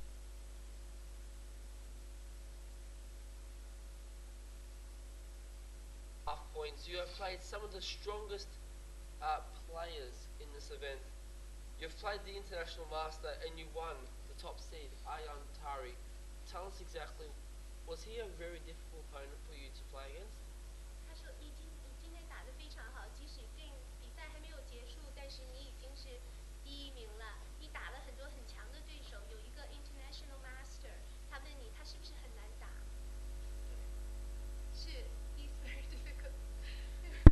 You must have done a lot of preparation for this game, and this was probably one of the most toughest opponents in the tournament. Tell us exactly, what does this mean to you as not only as a player, but more so to represent China and to win this title and to again put China on the map as the powerhouse of chess in Asia? 他说你一定准备了很多，然后他认为你打得非常好。他说，不仅仅是 chess， 你现在感觉怎么样？打败了你的对手。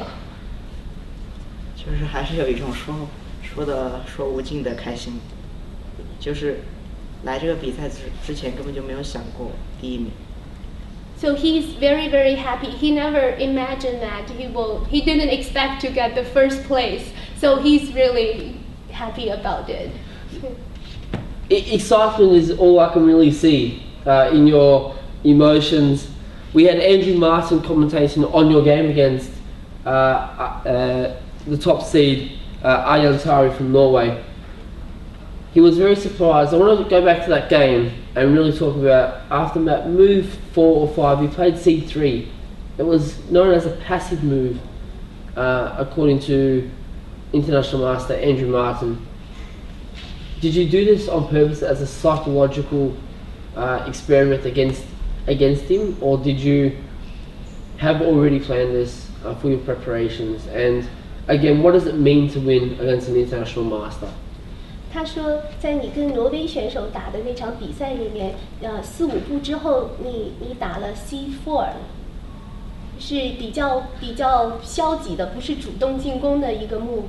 你是故意这样打的吗？还是有其他的原因？跟挪威的一个选手 C4。After is it play C3. C3 after that move 4, I think it was in the game. He played with a player from Norway, right? Yes. Yeah, after 挪威的选手4、5步之后，你打了 C3， 你还记得吗？什么叫打了 C？ 就是你 play 了 C3， 你 make 了你走了 C3。Pawn to C3. C3。没有吧？没走过。 He didn't remember. It's a game played with Norway, and you said it's very passive, right? Yes. We were saying this was. We were saying in the commentary box here, it was a very passive response. Usually it's a C4 move. 应该是 C4， 你走了 C3， 还记得吗？跟挪威选手打。不，那个是印度吧？ He thought it's an Indian player. It's very interesting. he was the Norwegian international master, and it was always. He's actually got background of Iran. He's an Iranian background, so. You know, to beat someone who's from Iran, originally from Iran, is a very good result. I want to say one thing though. Your family must be very proud of knowing that they've got a world champion, and I believe that the Chinese media will go really, really crazy about this, having another world champion along with Yifan Hu, who is the current women's world champion. What would you say to media back in China? If they ever ask you any questions. 你的家里人肯定非常为你自豪，然后你又为中国夺得了这个国际象棋的冠军，像what's the girl's name？ 易凡，他也拿到冠军。说国内的媒体肯定会很激动。如果国内的媒体采访你，你会说什么呢？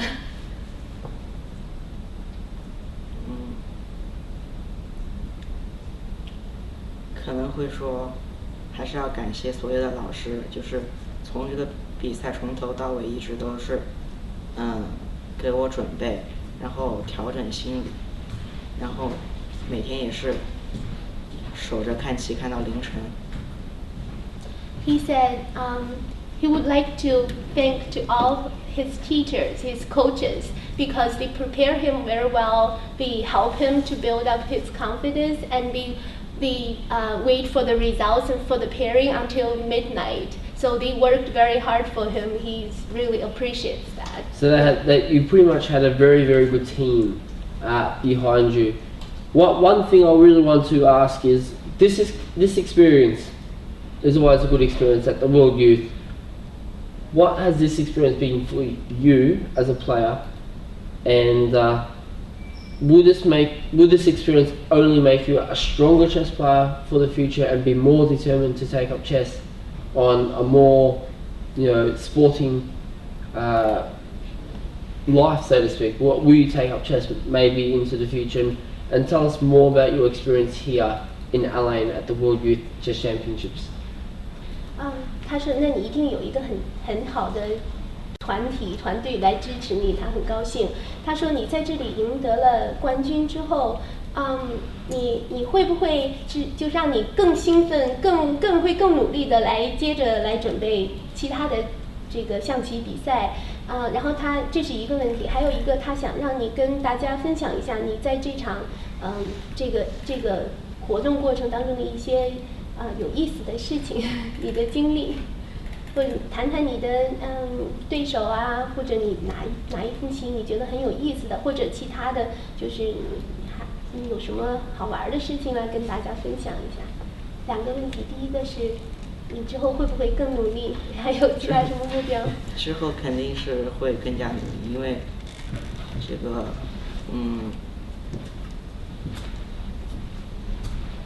不是这个冠军就能阻止我继续前进。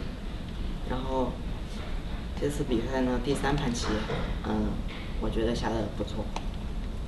Yeah, he said he will work harder. The championship cannot stop him from being better, right? Can only motivate him. And also, for his experience here at Alain, he's sharing his experience in the game. He thinks he did a very good job in game 3.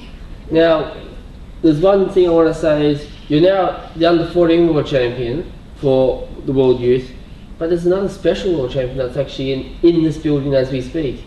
And that's the most famous one, Mr. Kasparov, Gary Kasparov. What does it feel like to be crowned world champion and then to have the man himself, Gary Kasparov, in the same building? You must be even much more happier about this. 他说：“现在你是这个冠军，但是有一个惊喜 surprise for you. Gary Kasparov, he's here in the same building. 他也在这里。你想不想见到他？兴不兴奋？”是比较兴奋。Yeah, he is very excited. Okay, I must say we must wrap this up, because I know that you'd want to try and tell, probably make a phone call back to home to let your family know. Is there any last words you'd like to say to family who might be watching this live here via the worldyouth2013.com website, the official website of the World Youth Chess Championships? Is there any final words you'd like to say to your family back home in China?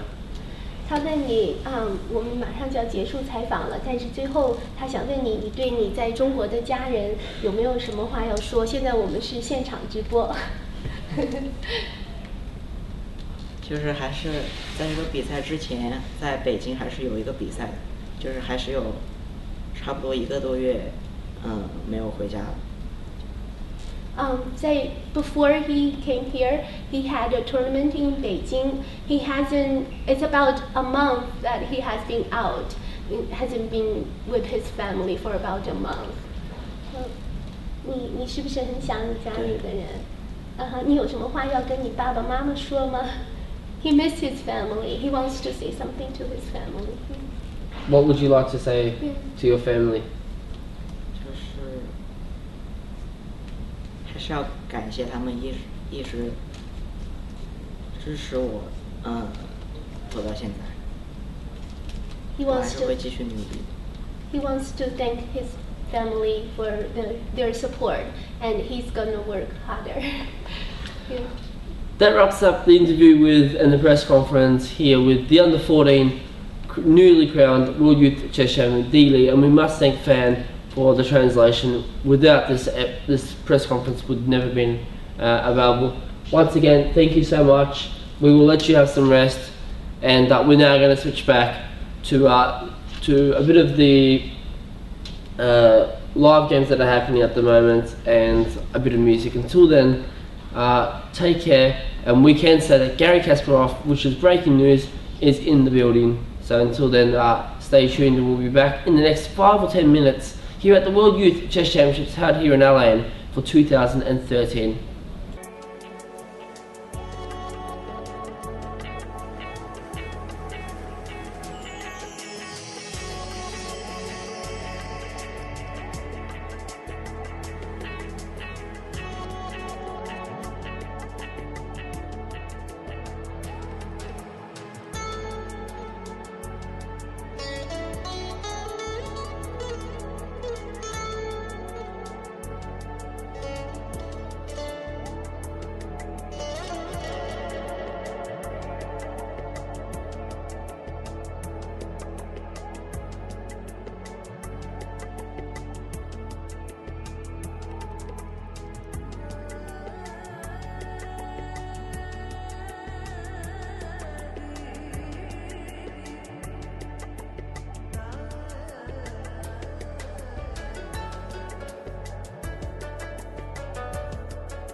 And a very good afternoon again, very quickly. It is press conference galore today, I must say, because today round 11 is pretty much the round where we find out who are the champions right across all divisions.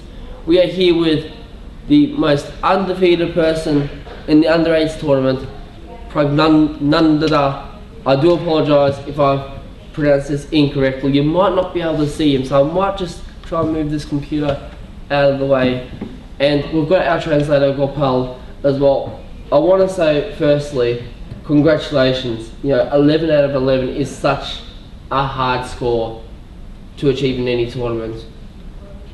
You must be feeling really, really excited about being the newly crowned under-8 World Youth Chess Champion. Tell us your emotions. Are you extremely happy about this?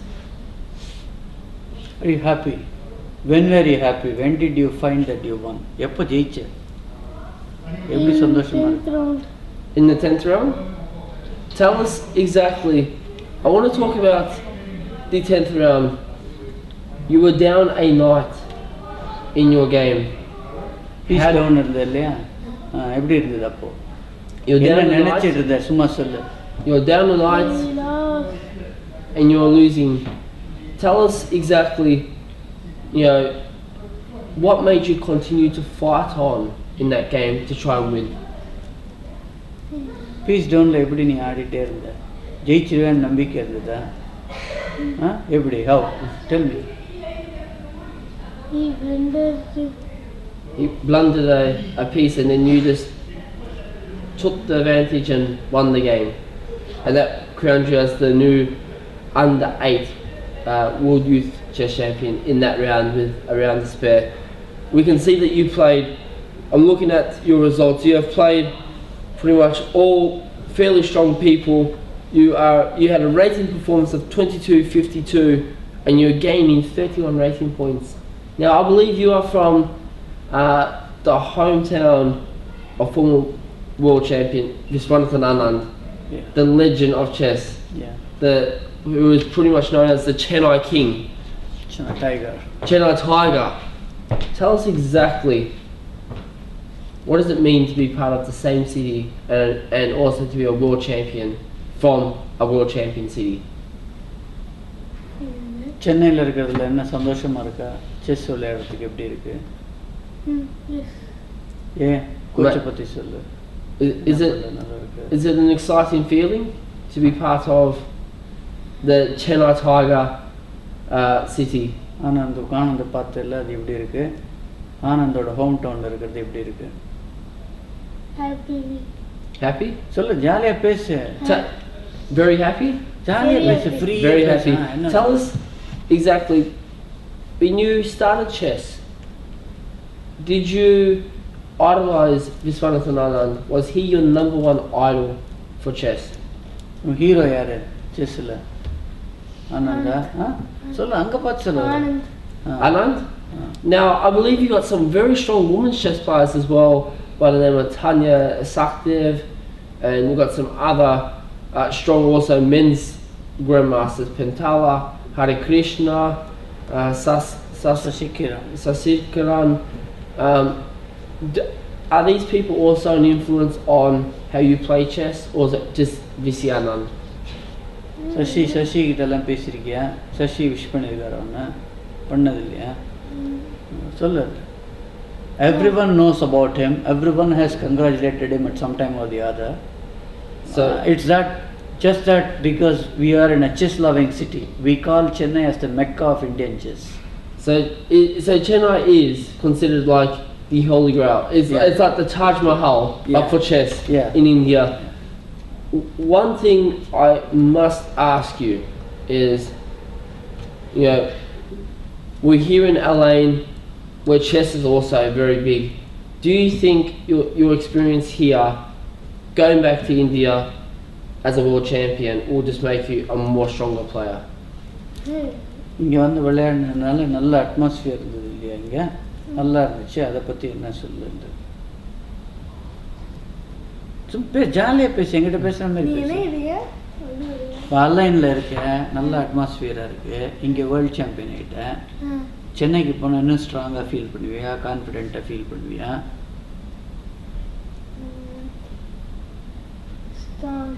Strong? Tell us, back in India, I've heard stories where there were so many young kids playing chess. Who was your influence? Who got you started playing chess? யாரை பார்த்து நீ chess ஆட ஆரம்பிச்சு? His sister was the world champion last year in under 12 category. Ah, Vaishali. Yeah, she was also a medalist but lost out on the last 2 rounds. So your sister was an influence in getting you in the chess, and now you are also a world youth chess champion. This is amazing. 2 world champions in the making. I don't know what to say. This is. Are you going to try and beat your sister now at chess? Are you going to try and beat her and be a more stronger player than your sister, or are you going to allow your sister to have a little bit of glory, so to speak? No, he wants to beat his sister all the time. அக்கா ஜெயிக்கணுமா, நீ ஜெயிக்கணுமா? சொல்லு சத்தமாக சொல்லு அவர்கிட்ட. எப்படி சொல்றது? I want me to win, not my sister. Though we are close, they are very close. Yes. But I told him yesterday when he was 10 out of 10 and she lost out, I just tried to console her that your brother has won hands down. Yes. So we'll talk to the organizers and say that we are from the same family, so take half point from my brother and give it to your sister. He said no, I want to win all the 11 games. I'll not give anybody any point. You are determined to win. As do you know, you're the only player. And we'll see just here if there's any results in the under 10 Open to confirm whether you are the only player to score. Yeah, I wonder. I think he's also playing. He's also playing for a full score. Yes, I wonder Liang is the only player who can match your score. If I wonder gets only a half a point, do you know you'll be the only player in the whole entire tournament to finish the tournament on a 100% score of 11 out of 11, which will be only fantastic. One thing I want to quickly wrap up, because I know that you're probably hungry, wanting something to eat after a very long game. Is there anything you'd like to say back to any family back in Chennai, to all your supporters and friends in the chess capital, or should I say the Taj Mahal of chess back in Chennai? Is there anything you'd like to say back to your family and friends in Chennai? Thank you to all the friends. Coach thanks. Coach camera parts. To friends, thanks to coach. Thanks to well wishers. Thanks to Tyagu sir. Thanks to Tyagarajan sir. It's all because of you, sir, Tyagarajan. It is all because of you, Tyagarajan sir. Because of you, Tyagarajan. That I am the champion of the world. I am the champion of the world under 8. What do you want to do now? Under 8 champion, is it enough for you? No. What do you want to become? GM. Look at the say and say, I want to become a grandmaster. Yeah. I want to become a grandmaster. Is that enough if you become a grandmaster? Huh? Maybe world champion. Maybe world champion if possible. I'm going to do this now. I must say we're going to have to wrap this up. We're going to let you get something to eat. Get ready for the closing ceremony.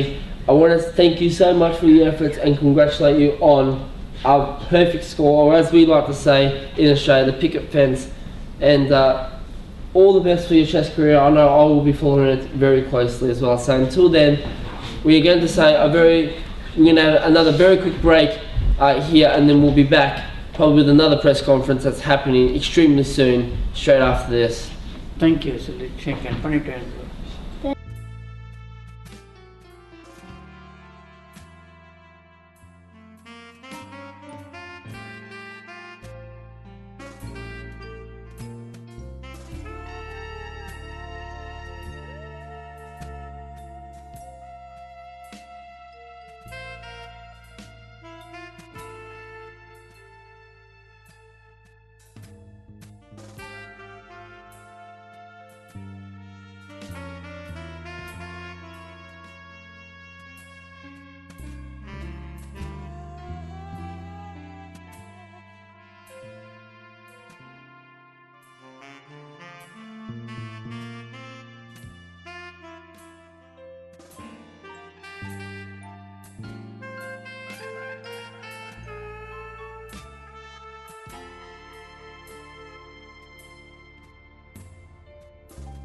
And I didn't see your face.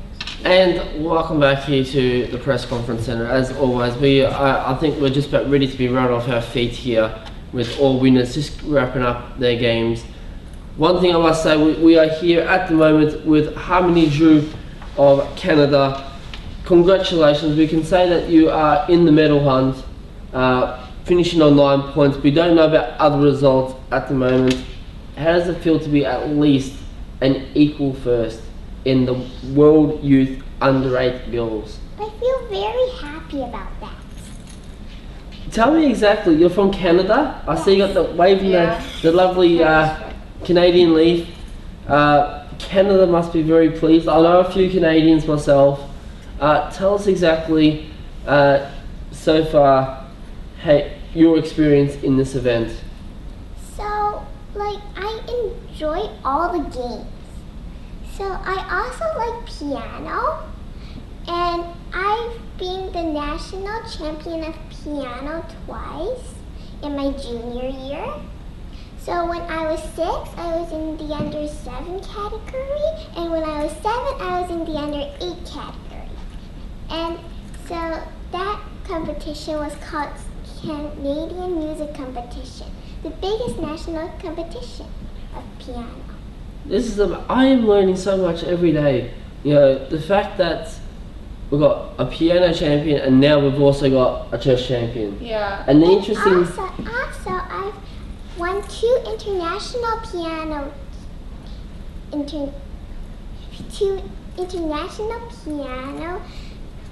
competitions, and that led me to perform at Carnegie Hall twice in New York.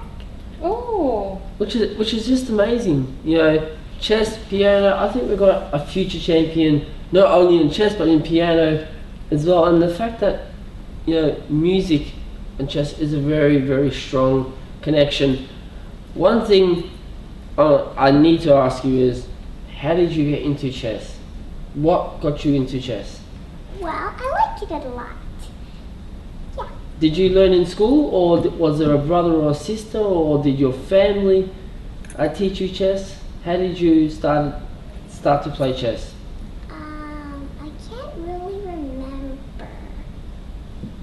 Can't remember. She can't really remember That's- because she's still small. But that's okay. One thing as well,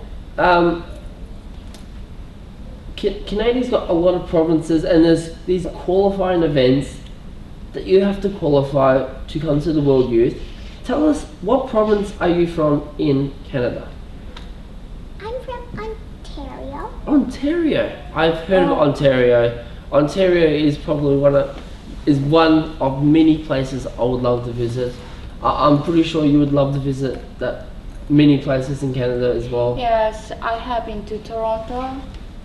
That is a very nice place. I live in Toronto. Yeah, yes, I heard. It's very nice. By the way, I have one question from her. So, do you have a personal coach at the moment? Chess coach? Yes. If it is not secret, can you tell us about your coach? He's a very good coach. He taught me very nice things. Lots of things. Is he a grandmaster? Or he is not? I don't know.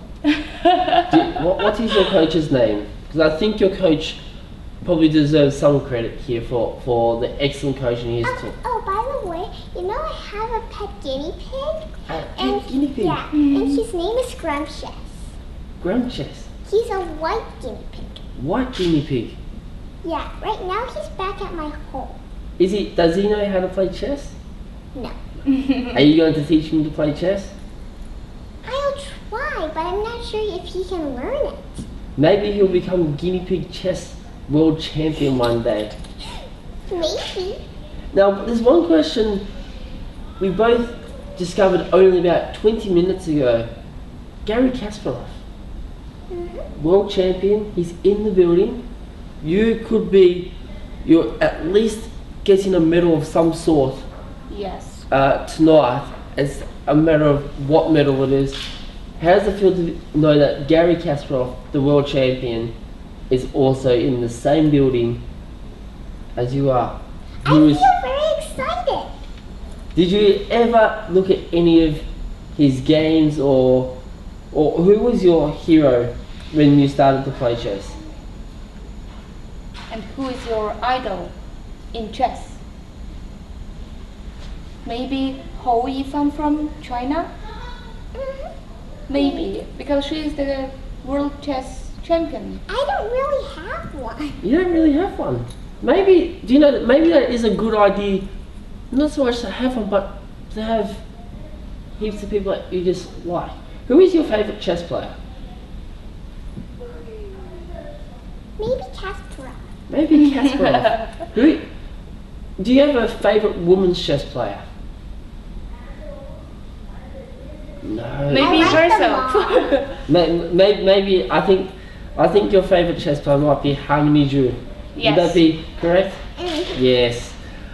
I must say it has been very enjoyable seeing some of your games here. Me and Engtul have been commentating on some of them, and I can tell you that it's been very interesting to watch. And I can say only great things are going to happen in your chess career for the future. And Thank you very much. and that flight there, Canada, Yeah. it is going to be very, very happy to hear that Canada has got at least an equal first under 8 World Youth Chess Champion. So, But maybe I am sure that maybe she will get the first place because of the good tie break. yes. Maybe, but I'm not really sure about that. Tie- we will see the results after the games. Yes, tie breaks are very, very, very touch and go. So, Yes. we're going to let you go because we know you need your brain power food to get ready for the closing ceremony starting at 8 o'clock tonight. And I believe are you playing in the Blitz tournaments as well? No, you see, that is why you have won this tournament at least equal first, because I didn't hear about it. I didn't know there was one. you see, this is the good thing, because a lot of chess players who usually win big international tournaments do not play in the Blitz tournaments. So I think you made a very smart move and you thought ahead of all your opponents. So on that note, we're going to let you get some rest, relaxation. Is there anything on a final note that you would like to say to any family and friends back in Toronto and Canada? I'm very excited to come back and meet you guys. There we have it. Harmony Zhu is excited, ready to come back, and she has done her country extremely proud in coming at least equal first in the World Youth Chess Championships held here in our lane. We are going to let you go. A very big thank you once again for coming to the press area, chatting to us, and being a delight here. So until then, get some rest, and we're going to switch back now to some music, and we're going to listen, or not listen, but we're going to watch the final remaining games that are happening at the moment. Until then, we'll stay tuned and we'll be back very soon. Because you have to find a good reason to come back up.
байгаа шүү дээ.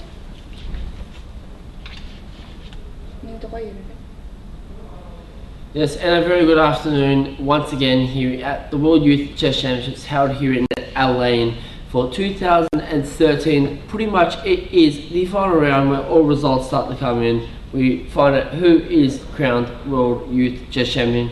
We are here with the one and the only, and I do apologise for the pronunciation, Bat-Erdin Mungunzul from Mongolia, who has won her game and is guaranteed to be at least equal first in the World Youth Under-8 Girls Champion. Tell us exactly, you must be feeling very, very happy about this result. Миний дөө одоо ингээд өөрийнхөө сэтгэлийг хэлээч яагаад гэвэл медаль авсан. Тэгээд маш их баяртай байна. Миний сэтгэлдэл өнөөдөр их өндөр байна.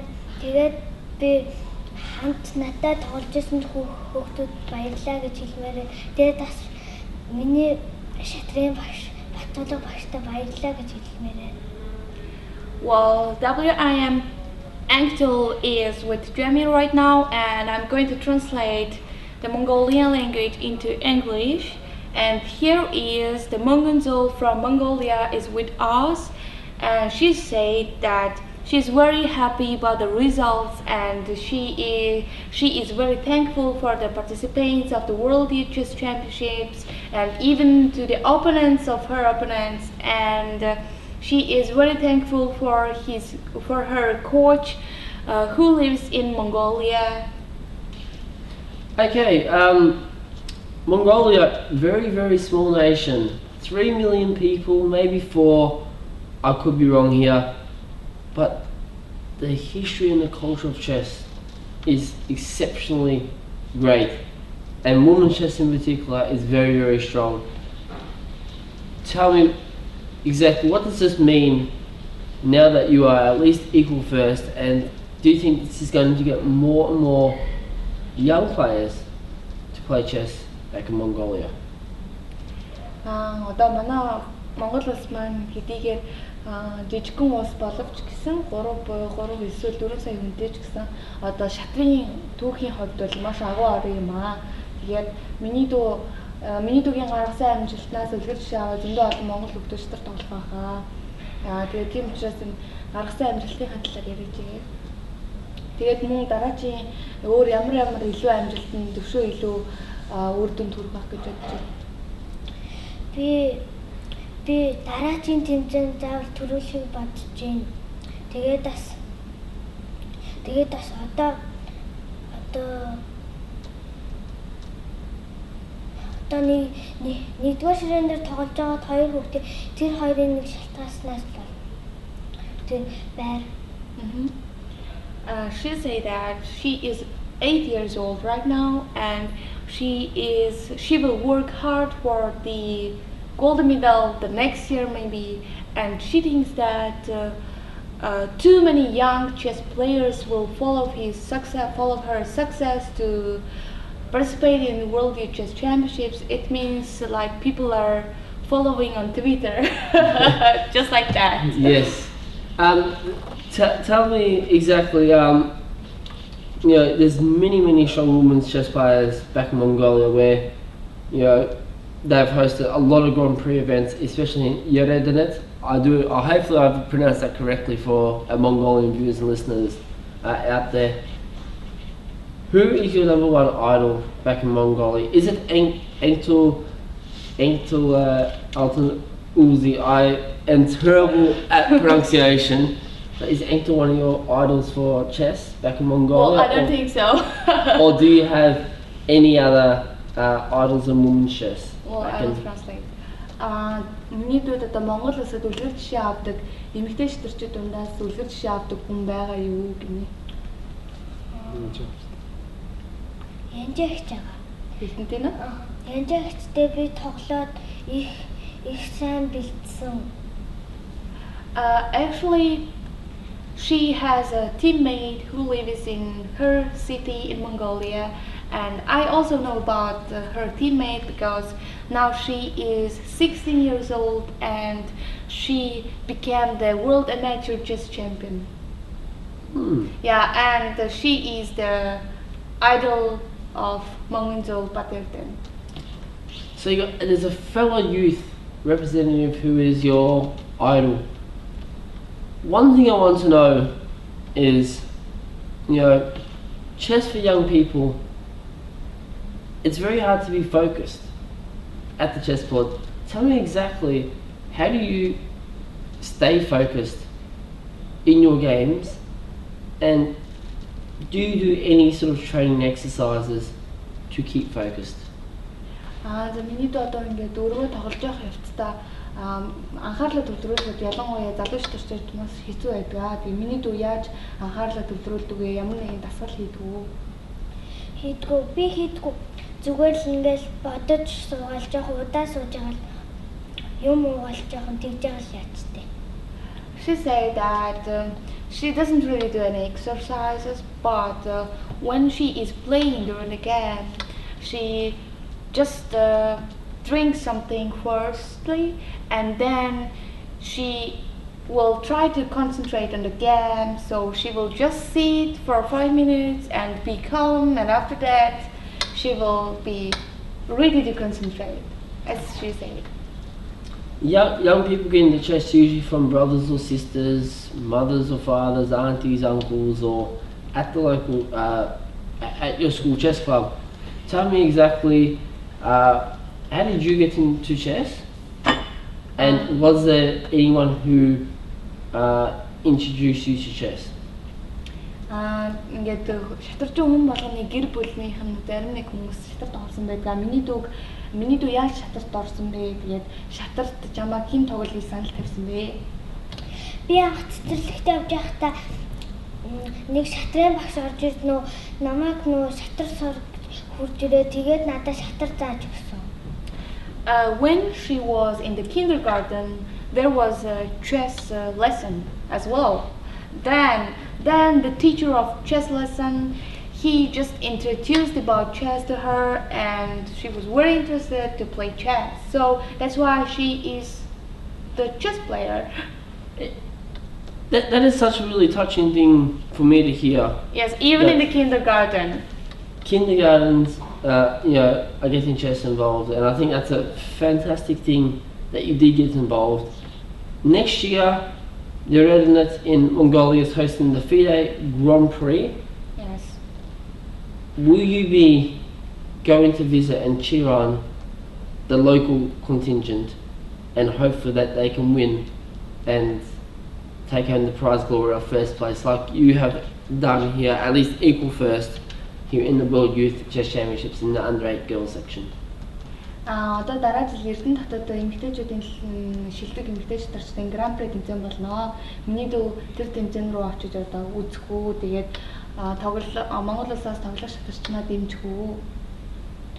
Би очиж үзнэ. Тэгээд бас Монголоос очиж тоглох хүмүүсээ бас дэмжинэ. She said, of course, she will be visiting to the tournament because the Women's FIDE Grand Prix will be held in Erdenet city of Mongolia, and this is the place where she lives in. So, and she will be hopefully for the chess player from Mongolia to achieve good results as well. Before we finally congratulate you and let you go to get your rest and relaxation, because we know that for young people it's extremely hard to keep focused and they need the brain power food to keep their energy up as a sporting athlete. Is there anything you'd like to say back home to your family, to your friends, and to everyone in Mongolia who is watching this or listening to the coverage via the World Youth 2013.com website? Яг одоо миний төгөлхийдээ зөндөө олон үдээд сууж байгаа. Тэгээд Монголд байгаа хүмүүстэй найз нөхөдөө гэр бүлийнхэнтэй сэтгэлийнхаа үгийг илэрхийлээч. Найз би шатрынхаа багштай баярлаа гэж хэлмээр нь, харин гэр бүлийнхэнтэй болохоор хайртай шүү гэж хэлнэ. She said that she is very, very thankful for the chess coach first, again and again, and she said, I love you to my family as well. And actually we are together with her father, and we have to ask something from her father. So give a question to him. Okay, just very quickly, well, we've got the presence of Gary Kasparov of is Mr. here. Gary Kasparov, former world champion, 13th world champion, which is fantastic. This is obviously one great thing that we have. Tell me exactly, if there's one question you could ask your father as well, in the presence of Gary Kasparov, what would it be before we let you go? Can you repeat again? If there was one question in the presence of Mr. Kasparov, 13th world champion, what would you say to your father? Одоо энэ дэлхийн авраг Гари Каспаров гэдэг маш агуулгач чи яг бидний хажууд ингэ сууж байна. Миний дуу тэгээд энэ хүний хажууд аавдаа юу гэж хэлмээр байна? Би энэ хүний хажууд их баярлж тэгээд би аавдаа хайртай шүү.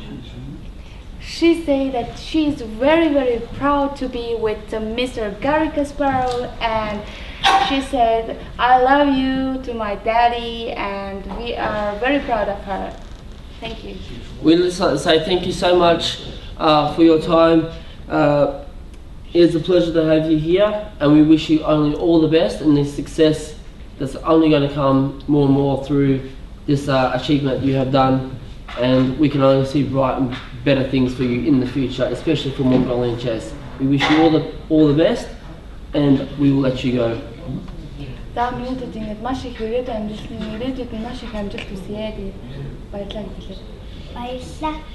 you so much. And we just want to say also thank you to Engtul as well for being the translator during this press conference. Now we will switch back and we'll have a look at some of the coverage that's happening in the tournament halls, and we'll be right back in the next few minutes here at the World Youth Chess Championships held here in LA for 2013 for day 11 coverage.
Yes, and a very good afternoon, and welcome to, again, the World Youth Chess Championships here in the Press Conference Centre. We have the one and the only, the most famous person in the chess community, Mr. Gary Kasparov, former world champion as well. Welcome to the Press Centre, Gary. It's a pleasure to have you here.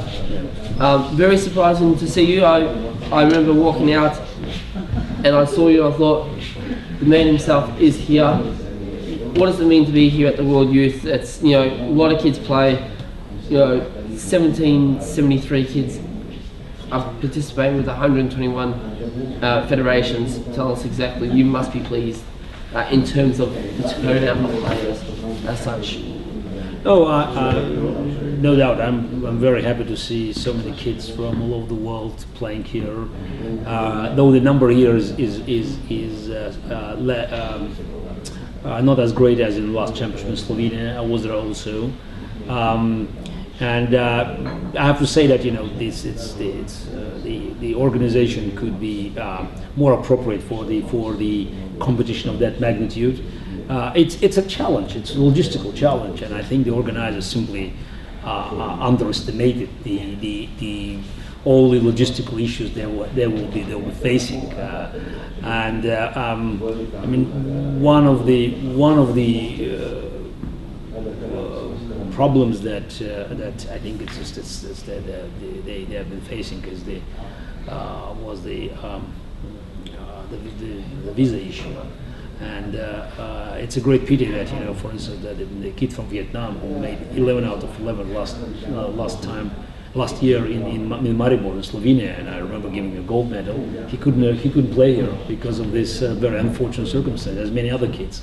So I think it's an important lesson that the events of that magnitude, they should be properly prepared, and kids deserve more attention, because they travel from afar. And it's not good that if they have to waste so much time queuing for food and facing other logistical challenges. Yes. But anyway, still we know it's very important that the event is taking place, and the kids here. And I think the fact is that even despite all these problems, so many kids could actually manage to show up here. It's a demonstration of the fact that chess is still very popular. So this is all the older wars that the game of chess is no longer is popular as in the old good days when Kasparov played Karpov, Fischer played Spassky. No, we could see that the popularity of the game is rising. Of course. Yeah, definitely. And it's the area of the popularity of the game has been expanded. So it's no longer just the traditional countries that have been practicing the game of chess, but you can see kids from all over the world. Of course. I noticed you've taken a very keen interest in the under 10 boys section. Before we actually get to that, under 18 open section, Yuri Ilyasiev, I do apologize for the pronunciation, and Alexander Gorashikina, both former World Youth Champions. Gorashikina being the under 18 girls at 13, I believe, and Yuri in the under 16s. What's happening with Russia and chess now? It's starting to, I'm starting to see it as, China is starting to be the emerging nation as such, and also America is coming on board as well. Like, do you see now that Russia needs to start improving? I know that in Olympiads, Russia hasn't been doing so well. The last Olympiad that they actually won was when you were part of the Bled team in 2002. So, what do you think the reason could be? No, Russia is still quite strong. So I think it's just when you look at the overall performance, still is one of the leading countries. Yeah. But now it's one of the leading countries. Let's not forget, it was no longer Soviet Union, because Soviet Union team, could have kids from many other today independent countries. So and we could see a lot of Armenian boys, Azeris boys, Georgian, of course Ukrainians, so and Belarusians, and of course Kazakhstan. So it's if former Soviet Union is doing great, if you just combine them. The problem with Russia is that I think it's just the country is offering now many different opportunities for kids, and the parents are quite happy for kids doing something else, not just playing chess. Of course. Yeah, and also those are the issues that should be addressed to the Russian Chess Federation. Whether it has a keen interest in getting medals, but I think it's still, considering the level of competition, I think Russia is still okay. So I don't think that any country can dominate the field as Soviet Union 25 years ago. 25 actually, so already almost 20 years ago there was no Soviet Union, so it's easy to make a mistake now. This is a blunder, as they say. Yes, blunder. Yes. So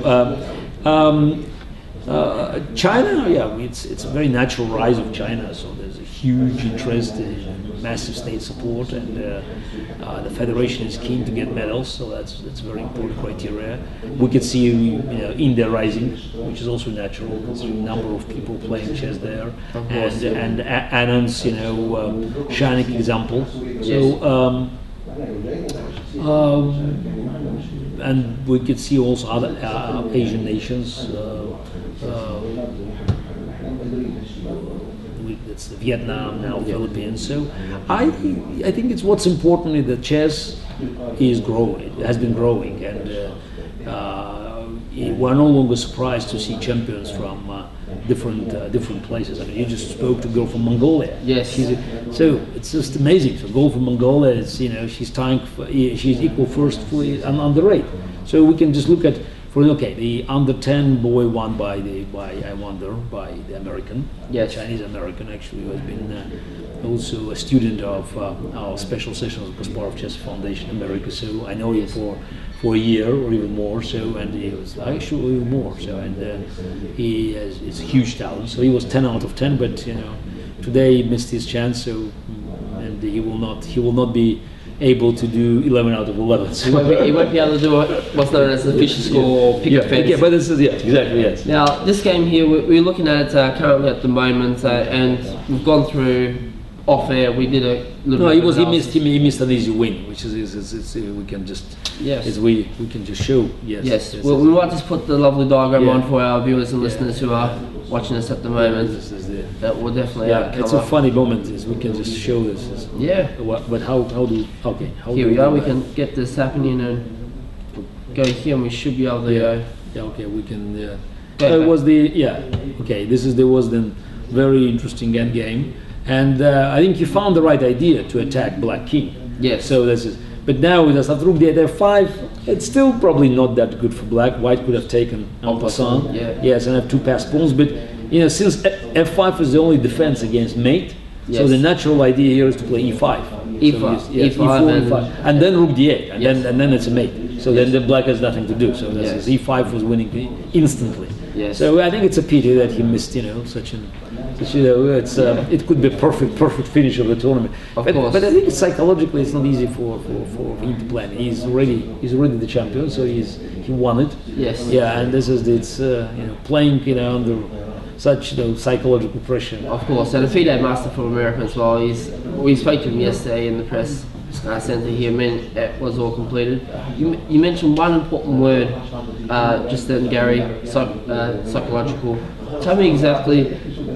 Under 8s and 10s, I really don't know the meaning of what it's like to be, put the psychological pressure on their opponents compared to the under 16, under 18 components and counterparts. You're an experienced chess player in the past. Psychological factors is obviously a very important thing. Is there any training exercises that really under 8s and 10s can do to improve on this to help their game and to become much better sporting athletes? Okay, but we're still talking about kids, So I think this psychology it's less important because psychology becomes a factor when both opponents can play high quality chess. So we still have even elementary blunders. Yes. But naturally, when you go to open section under 18, Yes. even under 16, you're already facing just serious opposition. So Yes. that's that. Those many of them I think are just they're really strong players. Of course. Against grandmasters. So that's And even under 14's the top seed, Ayaan Tari, originally from Iran, and is living in Norway under the federation of Magnus Carlsen, who recently won the world Which is championship. probably this is the best country in the world now for chess. At the moment. But the interesting thing was China Li actually defeated him in his game. It was a very, I must say. So let's go quickly over this because since we talked about there's the popularity of the game of chess, let's go quickly over the top board so just to see who won. Let's start with under 8 and we can see the geography. This is important. Okay. Under geography, it's won by Indian girl. Indian boy who had Indian the boy. perfect score, pick up fence Fischer score of 11 out of 11, which is almost impossible to do in an international tournament, let alone a weekend or anything like that. So we can see that this is just a quick, easy Final position is mate. mate here, which is very interesting. So Very nice. So that's just pretty much the Turkish player who is meant to be the next promising star, Karnishik, I believe, has also won.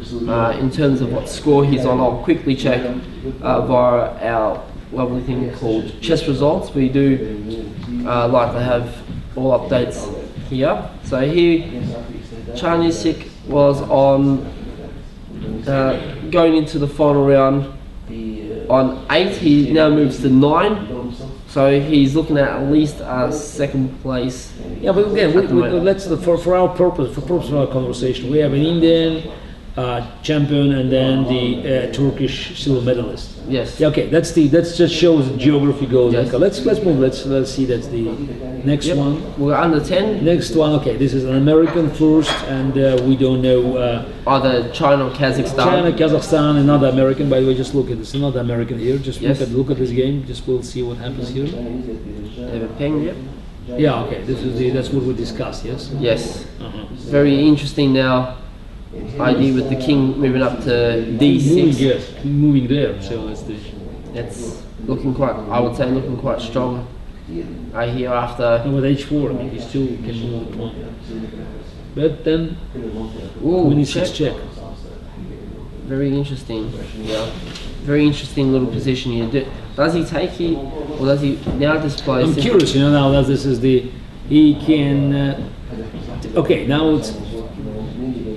He can go King D7, H4, Rook E5, G6. Can he not just play even this Rook H3, just straight out? No. Maybe he should probably wait now.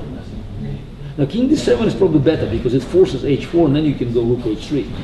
Which is then winning the pawn because King on D7 is. Yes. But the start was King D7.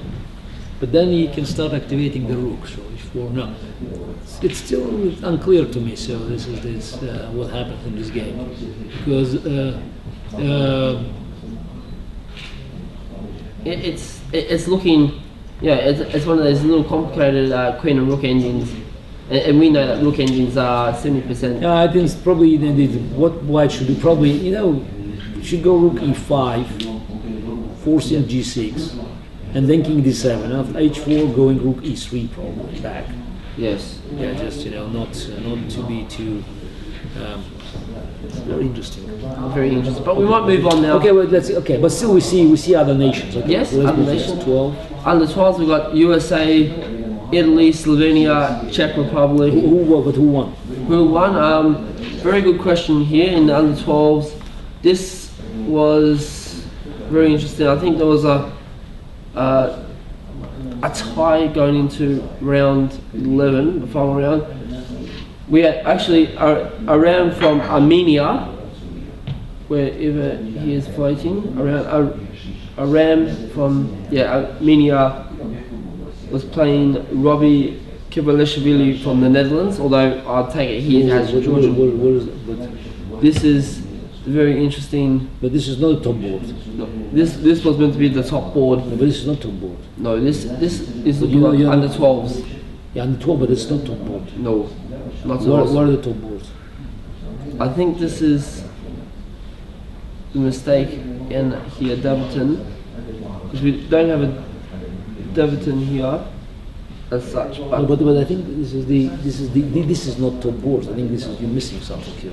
Maybe. Here we are. Yeah, okay, here that's the mistake. So the Armenian has actually won, following the same footsteps with that easy draw. He is now the world youth champion for under Armenian 12. won, so this is the second is Netherlands. Yes. Yes, Netherlands, or I believe he would be of Georgian background with a name. Yes. For sure. And then Romania. We see Romania. Romania. So really, there's only one Soviet country so far in the middle. Or two, yes. We already have two, so this is Armenia and okay, technically yes, Armenia. No, but still, we see quite just quite a split, Of course. Countries, Netherlands, Romania. So this is okay. Let's move to 16. Yeah, or under 14. Yes. Under 14. Yes, under 14 was a clear-cut win by D. Lee. He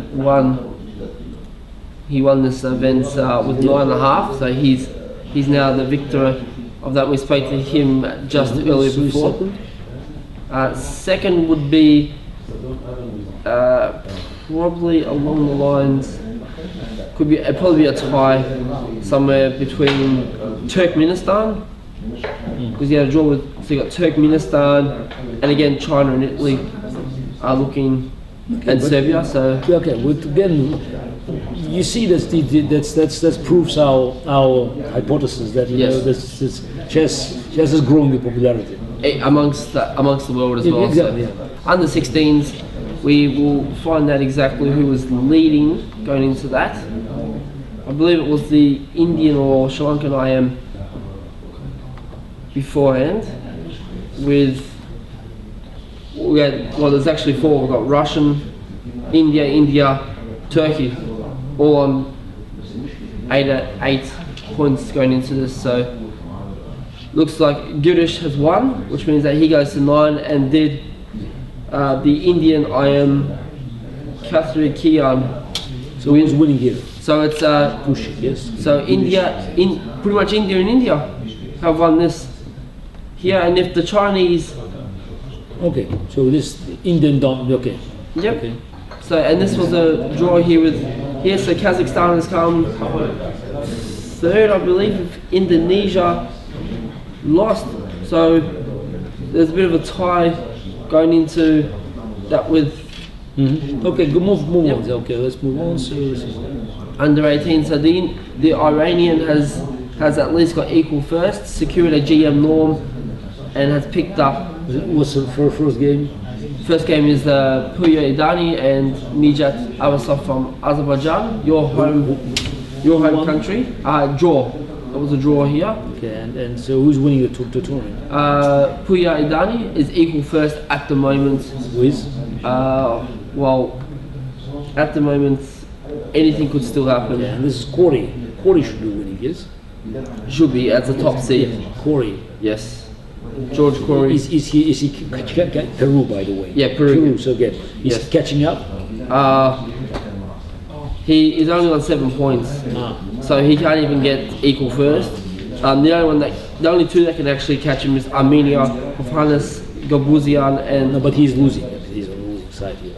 yeah, okay, so he's And who else?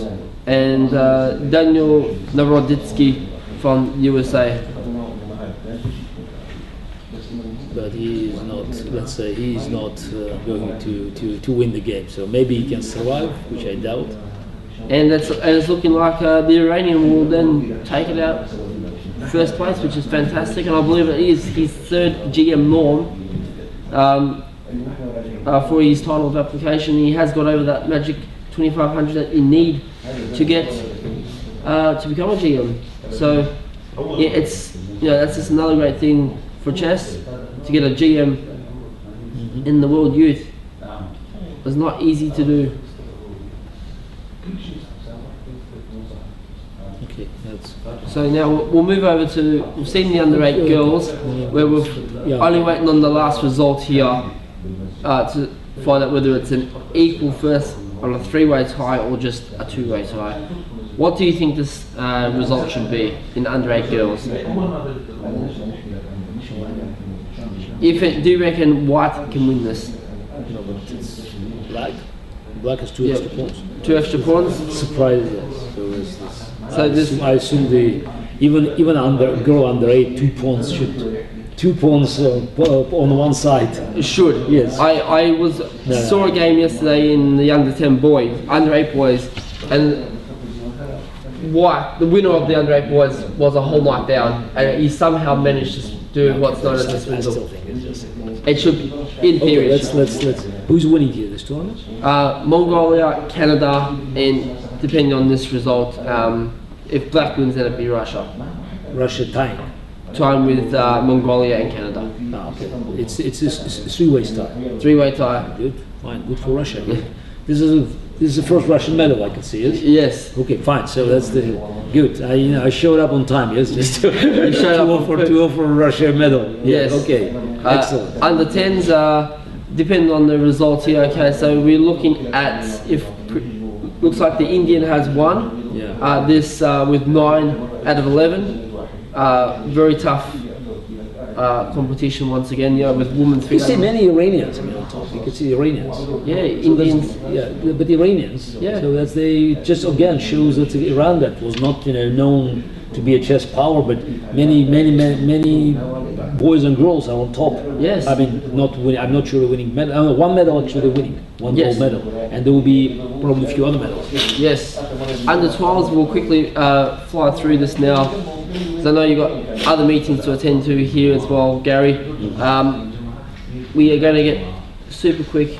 Okay, let's go super quick. So Super quick. Okay. Pretty much we've got the top board was the deciding factor. If there was a result, China. Okay, China wins that. That's a Chinese medal. Chinese medal with Yeah, okay. probably Bulgaria and a few others in the mix.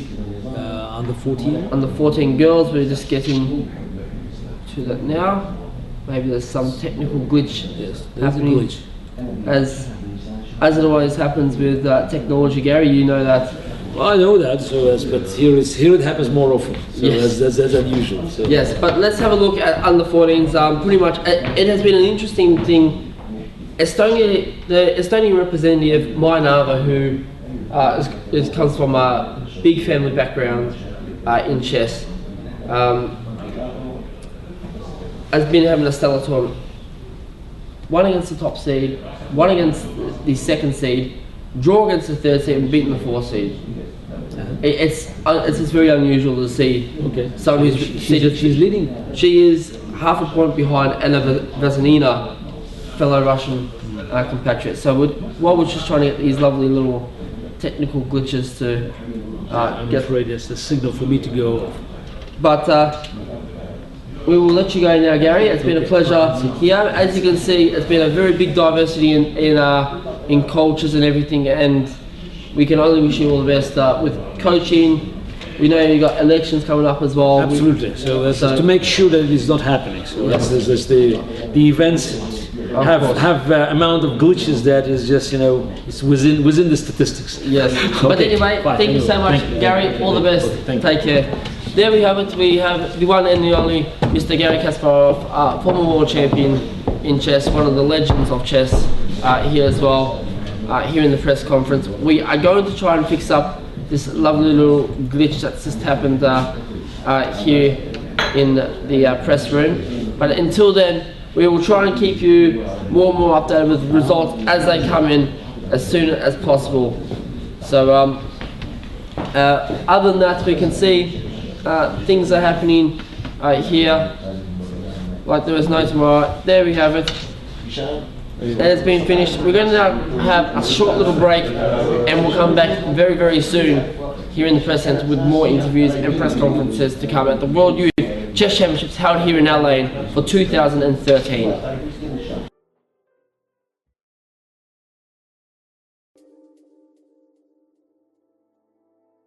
And deep beneath the rolling wave, in labyrinth of coral cave, the echo of a distant tide, come willowing across the sand, and everything is green and submarine. To the one.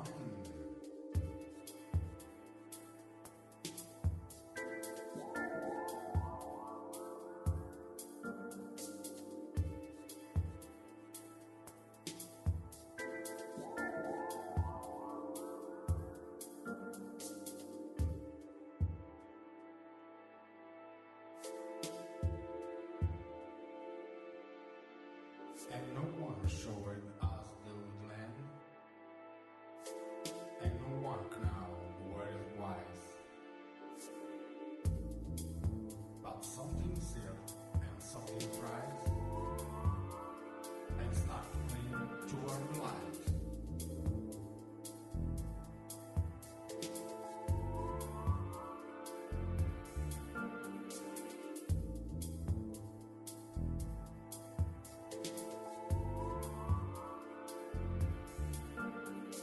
Stranger pacing in streets,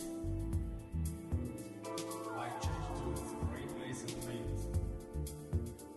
And I am you, I'm white, I see is me, and do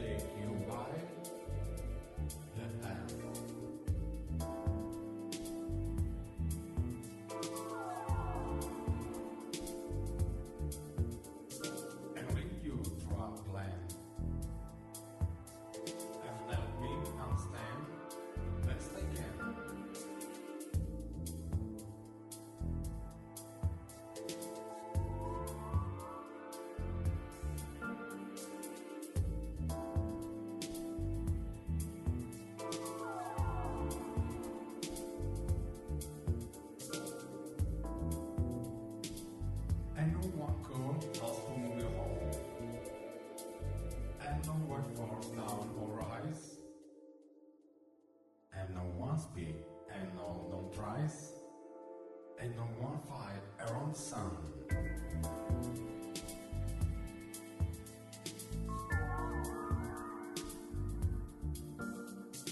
Clueless never leave you. Follow my looking eyes. Invite them sitting with the rise and two in your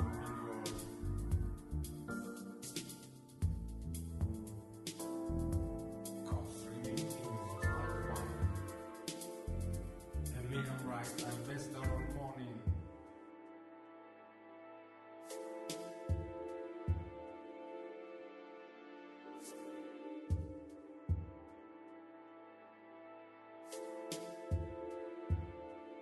And no see my ladies, and no one make me close my eyes.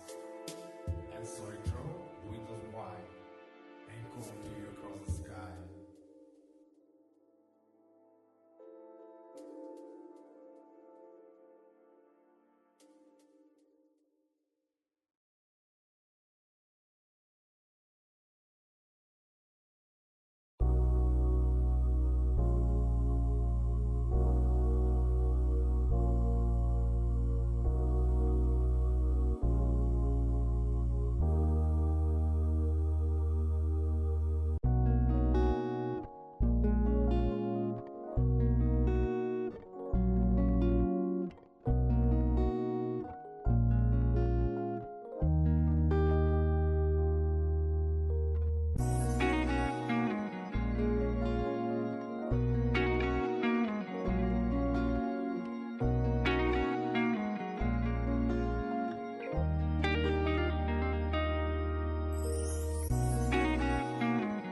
Getting close. UK talent. Off balance.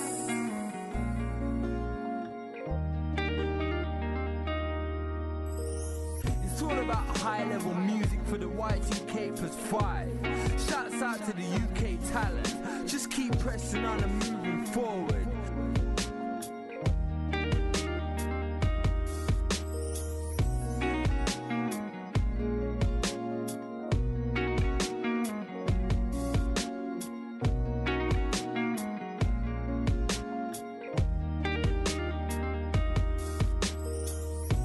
Trust I'm getting close, and so is UK talent.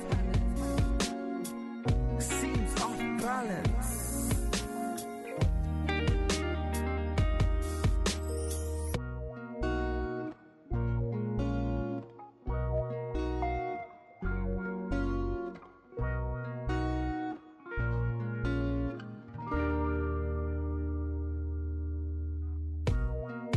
New beginning, era. Better and better, I'm aiming high. Higher level, faith free. Does it take until I make it? Trust me. You can't stop me. Sad. Too late.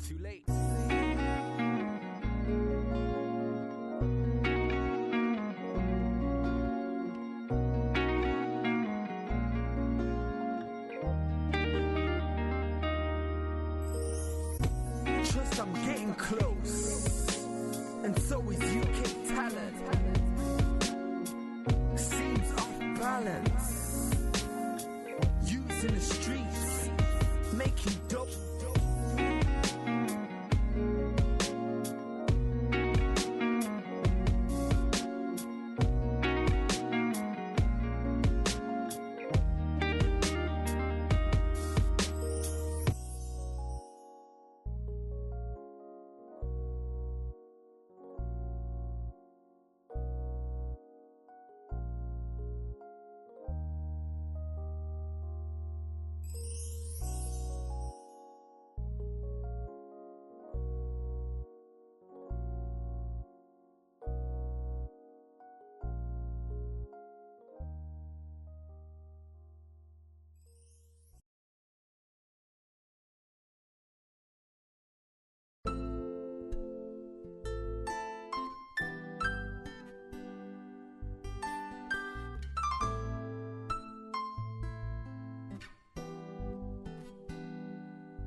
time, and I gotta say,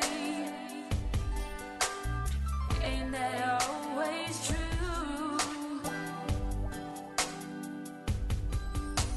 It's the first time.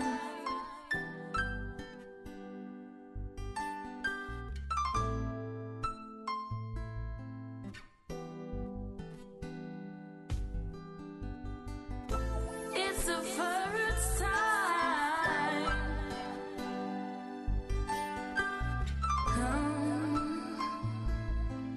Hey, yeah, yeah. And say I do, and I'd be true.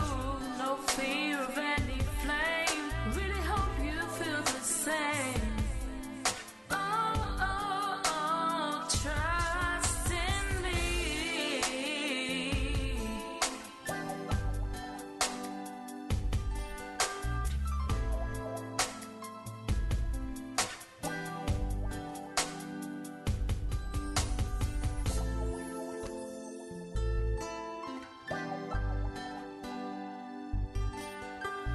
Hey, yeah, yeah.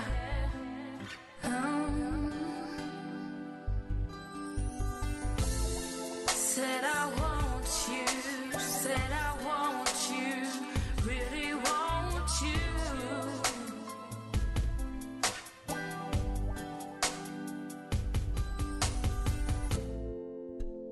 And I gotta say to you, and I gotta say to you,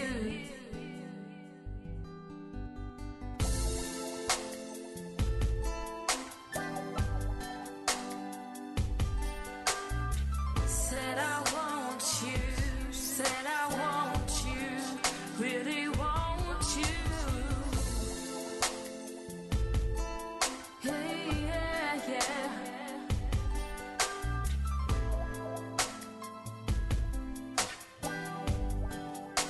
Take a chance, take it slow.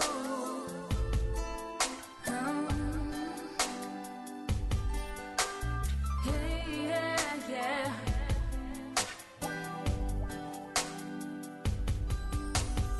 Yeah, yeah.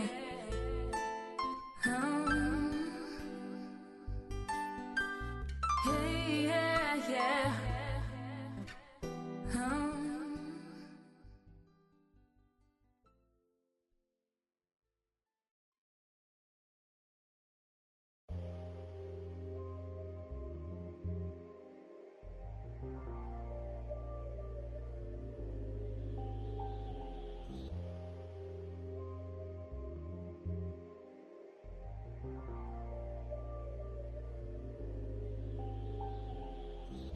People divided in a world apart.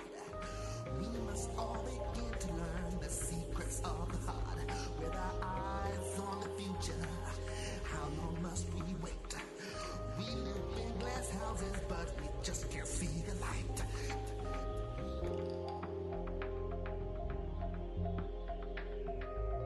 We are the future.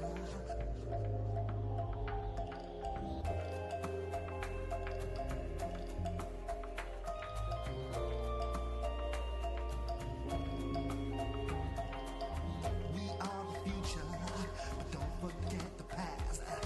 Lessons we have learned will get us to our home at last. I'll tell you stories how it used to be, and then maybe you will understand what's deep in you and me.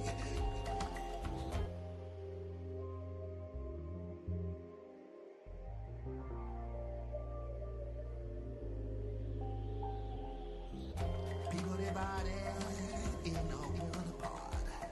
We must all begin to learn the secrets of the heart.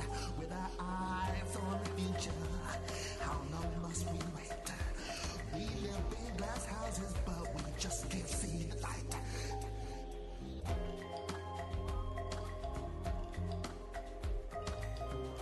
People divided.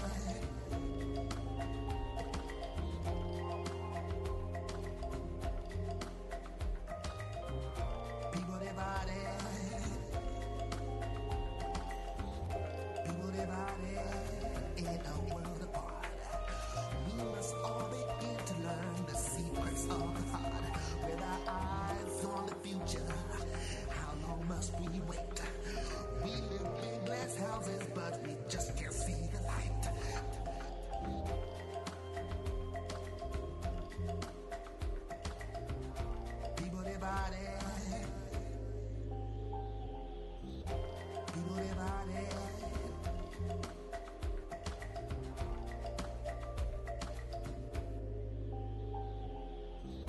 are the future, but don't forget the past.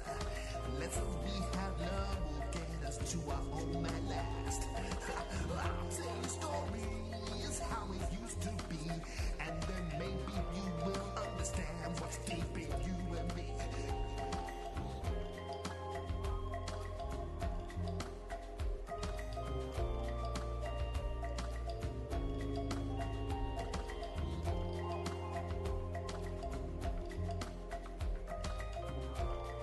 People, their body, you know.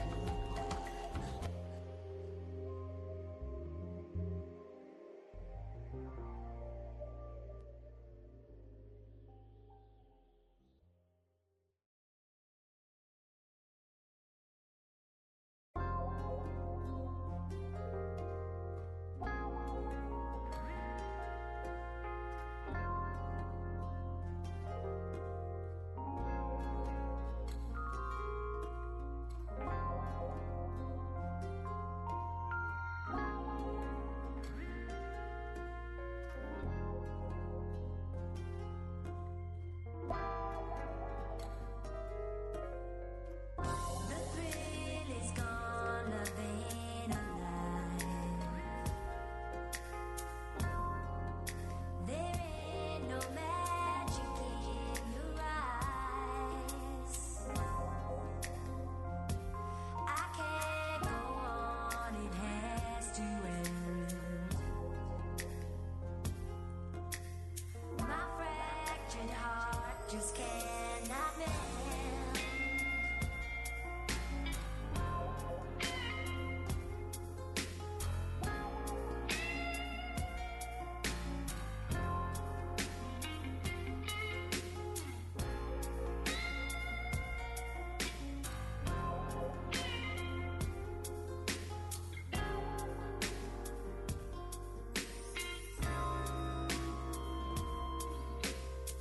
Unchain my heart and turn me loose.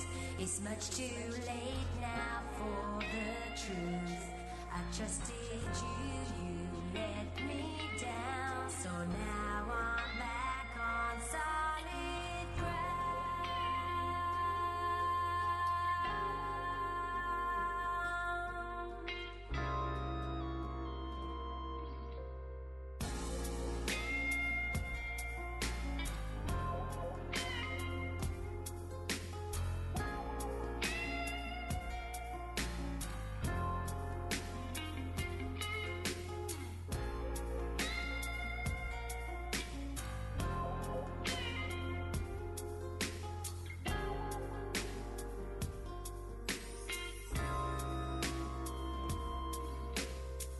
So let me go.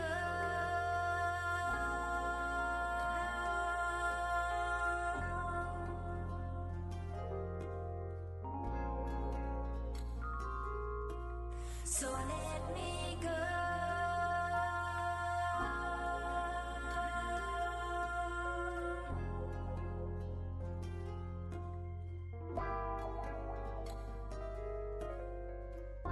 The thrill is gone, living alive.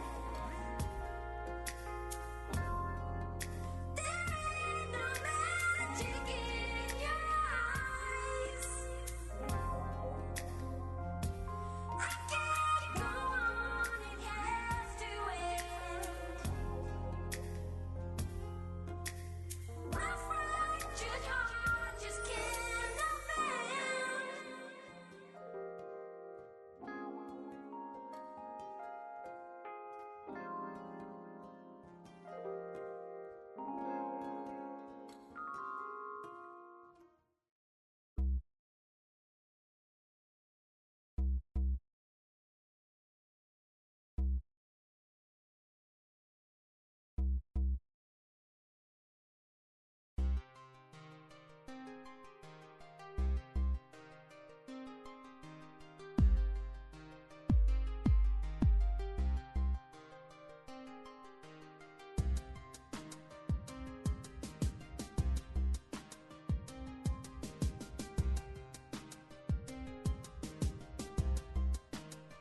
A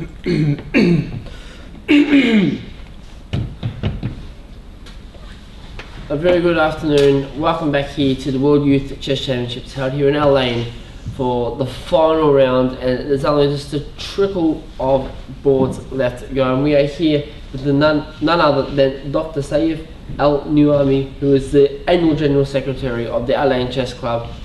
Very good afternoon. I do hope I have pronounced your name correctly. Tell us exactly what Al Ain Chess Club, the activities that are happening, and the great representation of this event here. Hello, Jimmy. First of all, I would like to thank you for the opportunity to be here in this studio. At the beginning, we have really honored to have this championship with the United Arab Emirates, and it's one of the Emirates and the Abu Dhabi, which is in Al Ain city, and this championship will give us a good relationship with other countries, to have all players around to see and be familiar with the culture and that is happening in the UAE. One thing I really want to ask you is that you hold the position of Annual General Secretary with the Al Ain Chess Club, which is pretty much regarded as the second in charge of just under Sheikh Sultan bin Khalifa Al Nahyan, who is also the President of the Chess Federation of Asia. Tell us exactly what is your duties as the Annual General Secretary of the Al Ain Chess Club? Under Secretarial General duties are to have strategic planning for the Al Ain Chess Club with a vision of His Excellency Sheikh Sultan bin Khalifa bin Sheikh Al Nahyan, to have this club as one of the best clubs in the whole region, or maybe also in the worldwide, and to have interact with the people, the local people in the city, to play chess, and this will help in the future generation to have a good leaders in the United Arab Emirates. One thing I want to ask you is Al Ain Chess Club is no how can I say is no stranger to hosting international events. They've hosted the world teams or world cities. You've hosted, if I'm not mistaken, the Continental Championships. Is this just another tick off the box when it comes to hosting big international tournaments like the World Youth Chess Championships? Our vision for United Arab Emirates is to host as much as we can as events, and to be in the top of the leading countries to host such events, no matter what, as even sports or any other events. And we're trying to align our vision for the Al Ain Chess Club with the 2030 vision for Abu Dhabi, which to be, as Sheikh Mohammed bin Rashid said, to be number one in the whole Arab, in the whole countries, to be in the top of the countries. Well, one thing I want to ask you, Dr. Saif Al-Alami, is tell me, the chess club is obviously chess here in the Emirates in general is very prestigious. It's a well-known sport. It's got a lot of strong reputation amongst government officials and the community as a whole.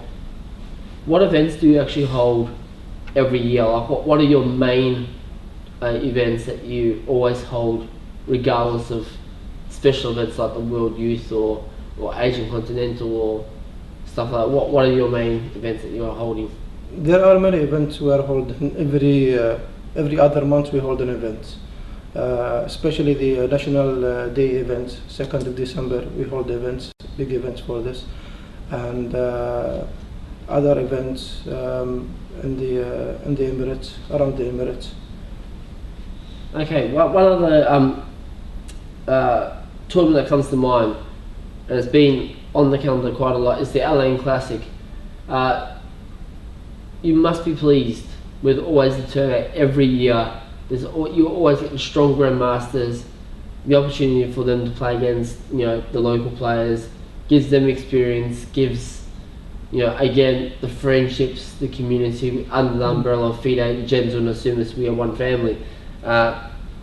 Again, are you always pleased with the turnout of the Alain, classics, and do you expect more, or is it always that benchmark you expect in those tournaments? Of course, we are so pleased to have this classic, and we are proud to see people coming from around the countries to play with our local players, to have them challenge and compete, and have them have the spiritual, soul of fighting against each other and competing with each other. And we are demanding for more, and we want just to keep a good pace of this, to hold it every time. I think you pretty much summed up everything of what the Alain Chess Club is all about. Maybe you can tell us exactly when and the history and when the chess club really first opened. When was the first year? Give us a little bit of history of the club, of how it got started maybe, and tell us exactly where it's actually situated in this city. Okay, Al-Ain Club is situated in a place called Atawiyya. It's in center of the Al-Ain city center, which everybody, the locals, can reach this club. Also, our players, if they cannot reach the club, we can send the trainers to them to train them at home, so we can have a better timing for them. And this club has been a while in Al-Ain, and it's been the Sheikh Sultan bin Khalifa. He's been the chairman of this club since it started, and we are, as a new management, just started about 6 months ago with this. We have a new lead, we have new groups of members, and they are passionate to pick up the club and move it forward to more champions and medals. You mentioned trainers at the club. Who are these trainers, and what titles do they actually hold? Who are the names of these trainers? Who are they, and what titles do they actually hold within the chess community? We have trainers from different countries. We have from Egypt. We have also from Slovenia, and their ratings not less than 2,400. So you pretty much got around the international masters, yes, maybe a grandmaster, yes, as such. Obviously, it's always big improvement for a club to have such experienced players as professional trainers here. Yeah. And I'll take it they would be on some sort of salary, yeah, as such, which is always great. Sometimes what we do is to recruit somebody from overseas, grandmasters, to come to the club for a couple of weeks to train both trainers and the players, for 10 days, to push them up a little bit, to have some change of challenges. And to give fresh and new ideas yes, to your members, yes, as well. We might just wrap this up very quickly here. Is there anything else you'd like to add about the chess club, about this event, about anything in general in relation to as a city? First of all, we are happy to have all these 120 countries to be around our, let's say, small city within the country, to host a number of over 4,000 attendants, families and players and arbiters, and to make them, we tried our best to make them feel they are home. Yep. I know there are no events with no little bit of some pressure, some responsibilities, but we tried to overcome all this, and I hope everybody who came here to take a good idea about this champion, and to go home with a good memory, and to remember us all the time that we did our best to help them out to feel like they are home.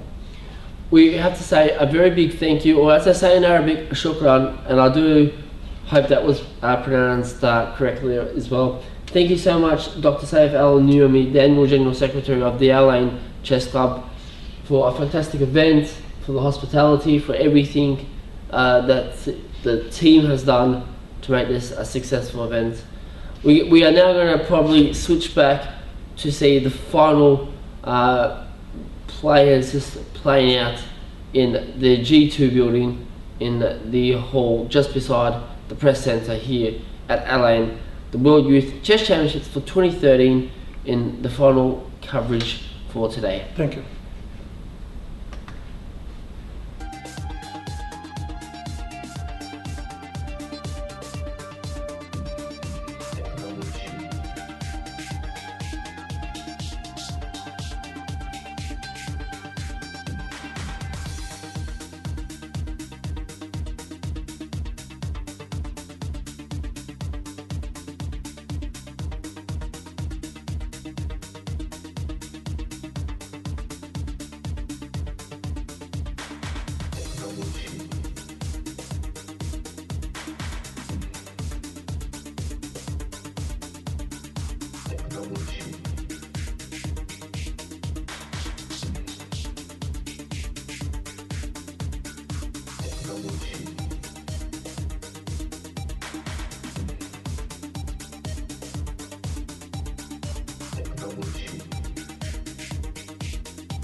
And welcome back here to the World Youth Chess Championships held here in LA. It's going to be the final time you are going to hear my voice on the coverage. I just want to say a very big thank you to all the viewers, listeners right around the world who have been listening to this coverage of the World Youth Chess Championships via the official website worldyouth2013.com, and who have been twittering away at the Twitter account, which is at WYCC 2013. So other than that, all I can say is it's been a pleasure being your host. We've had many a host over the past. We've had Andrew Martin, we've had Angtor, we just had Gary Kasparov before, we've had Ravi from England. It has been a pleasure being your commentator, giving you results, anything that's happened. Before we sign off, we can say that there is a tie for first on the under 18 girls with Nastasia Zielzakina with the white pieces, has tied for first with the Russian Lydia Tomnikova, who has also scored a WIM norm event out of this tournament. Until next time, I will say a big farewell to everyone here in LA, and we look forward to seeing you in Durban, with South Africa hosting the World Youth Chess Championships for 2014. Until then, may you have a very good new year and many chess be played. Bye for now.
I see you.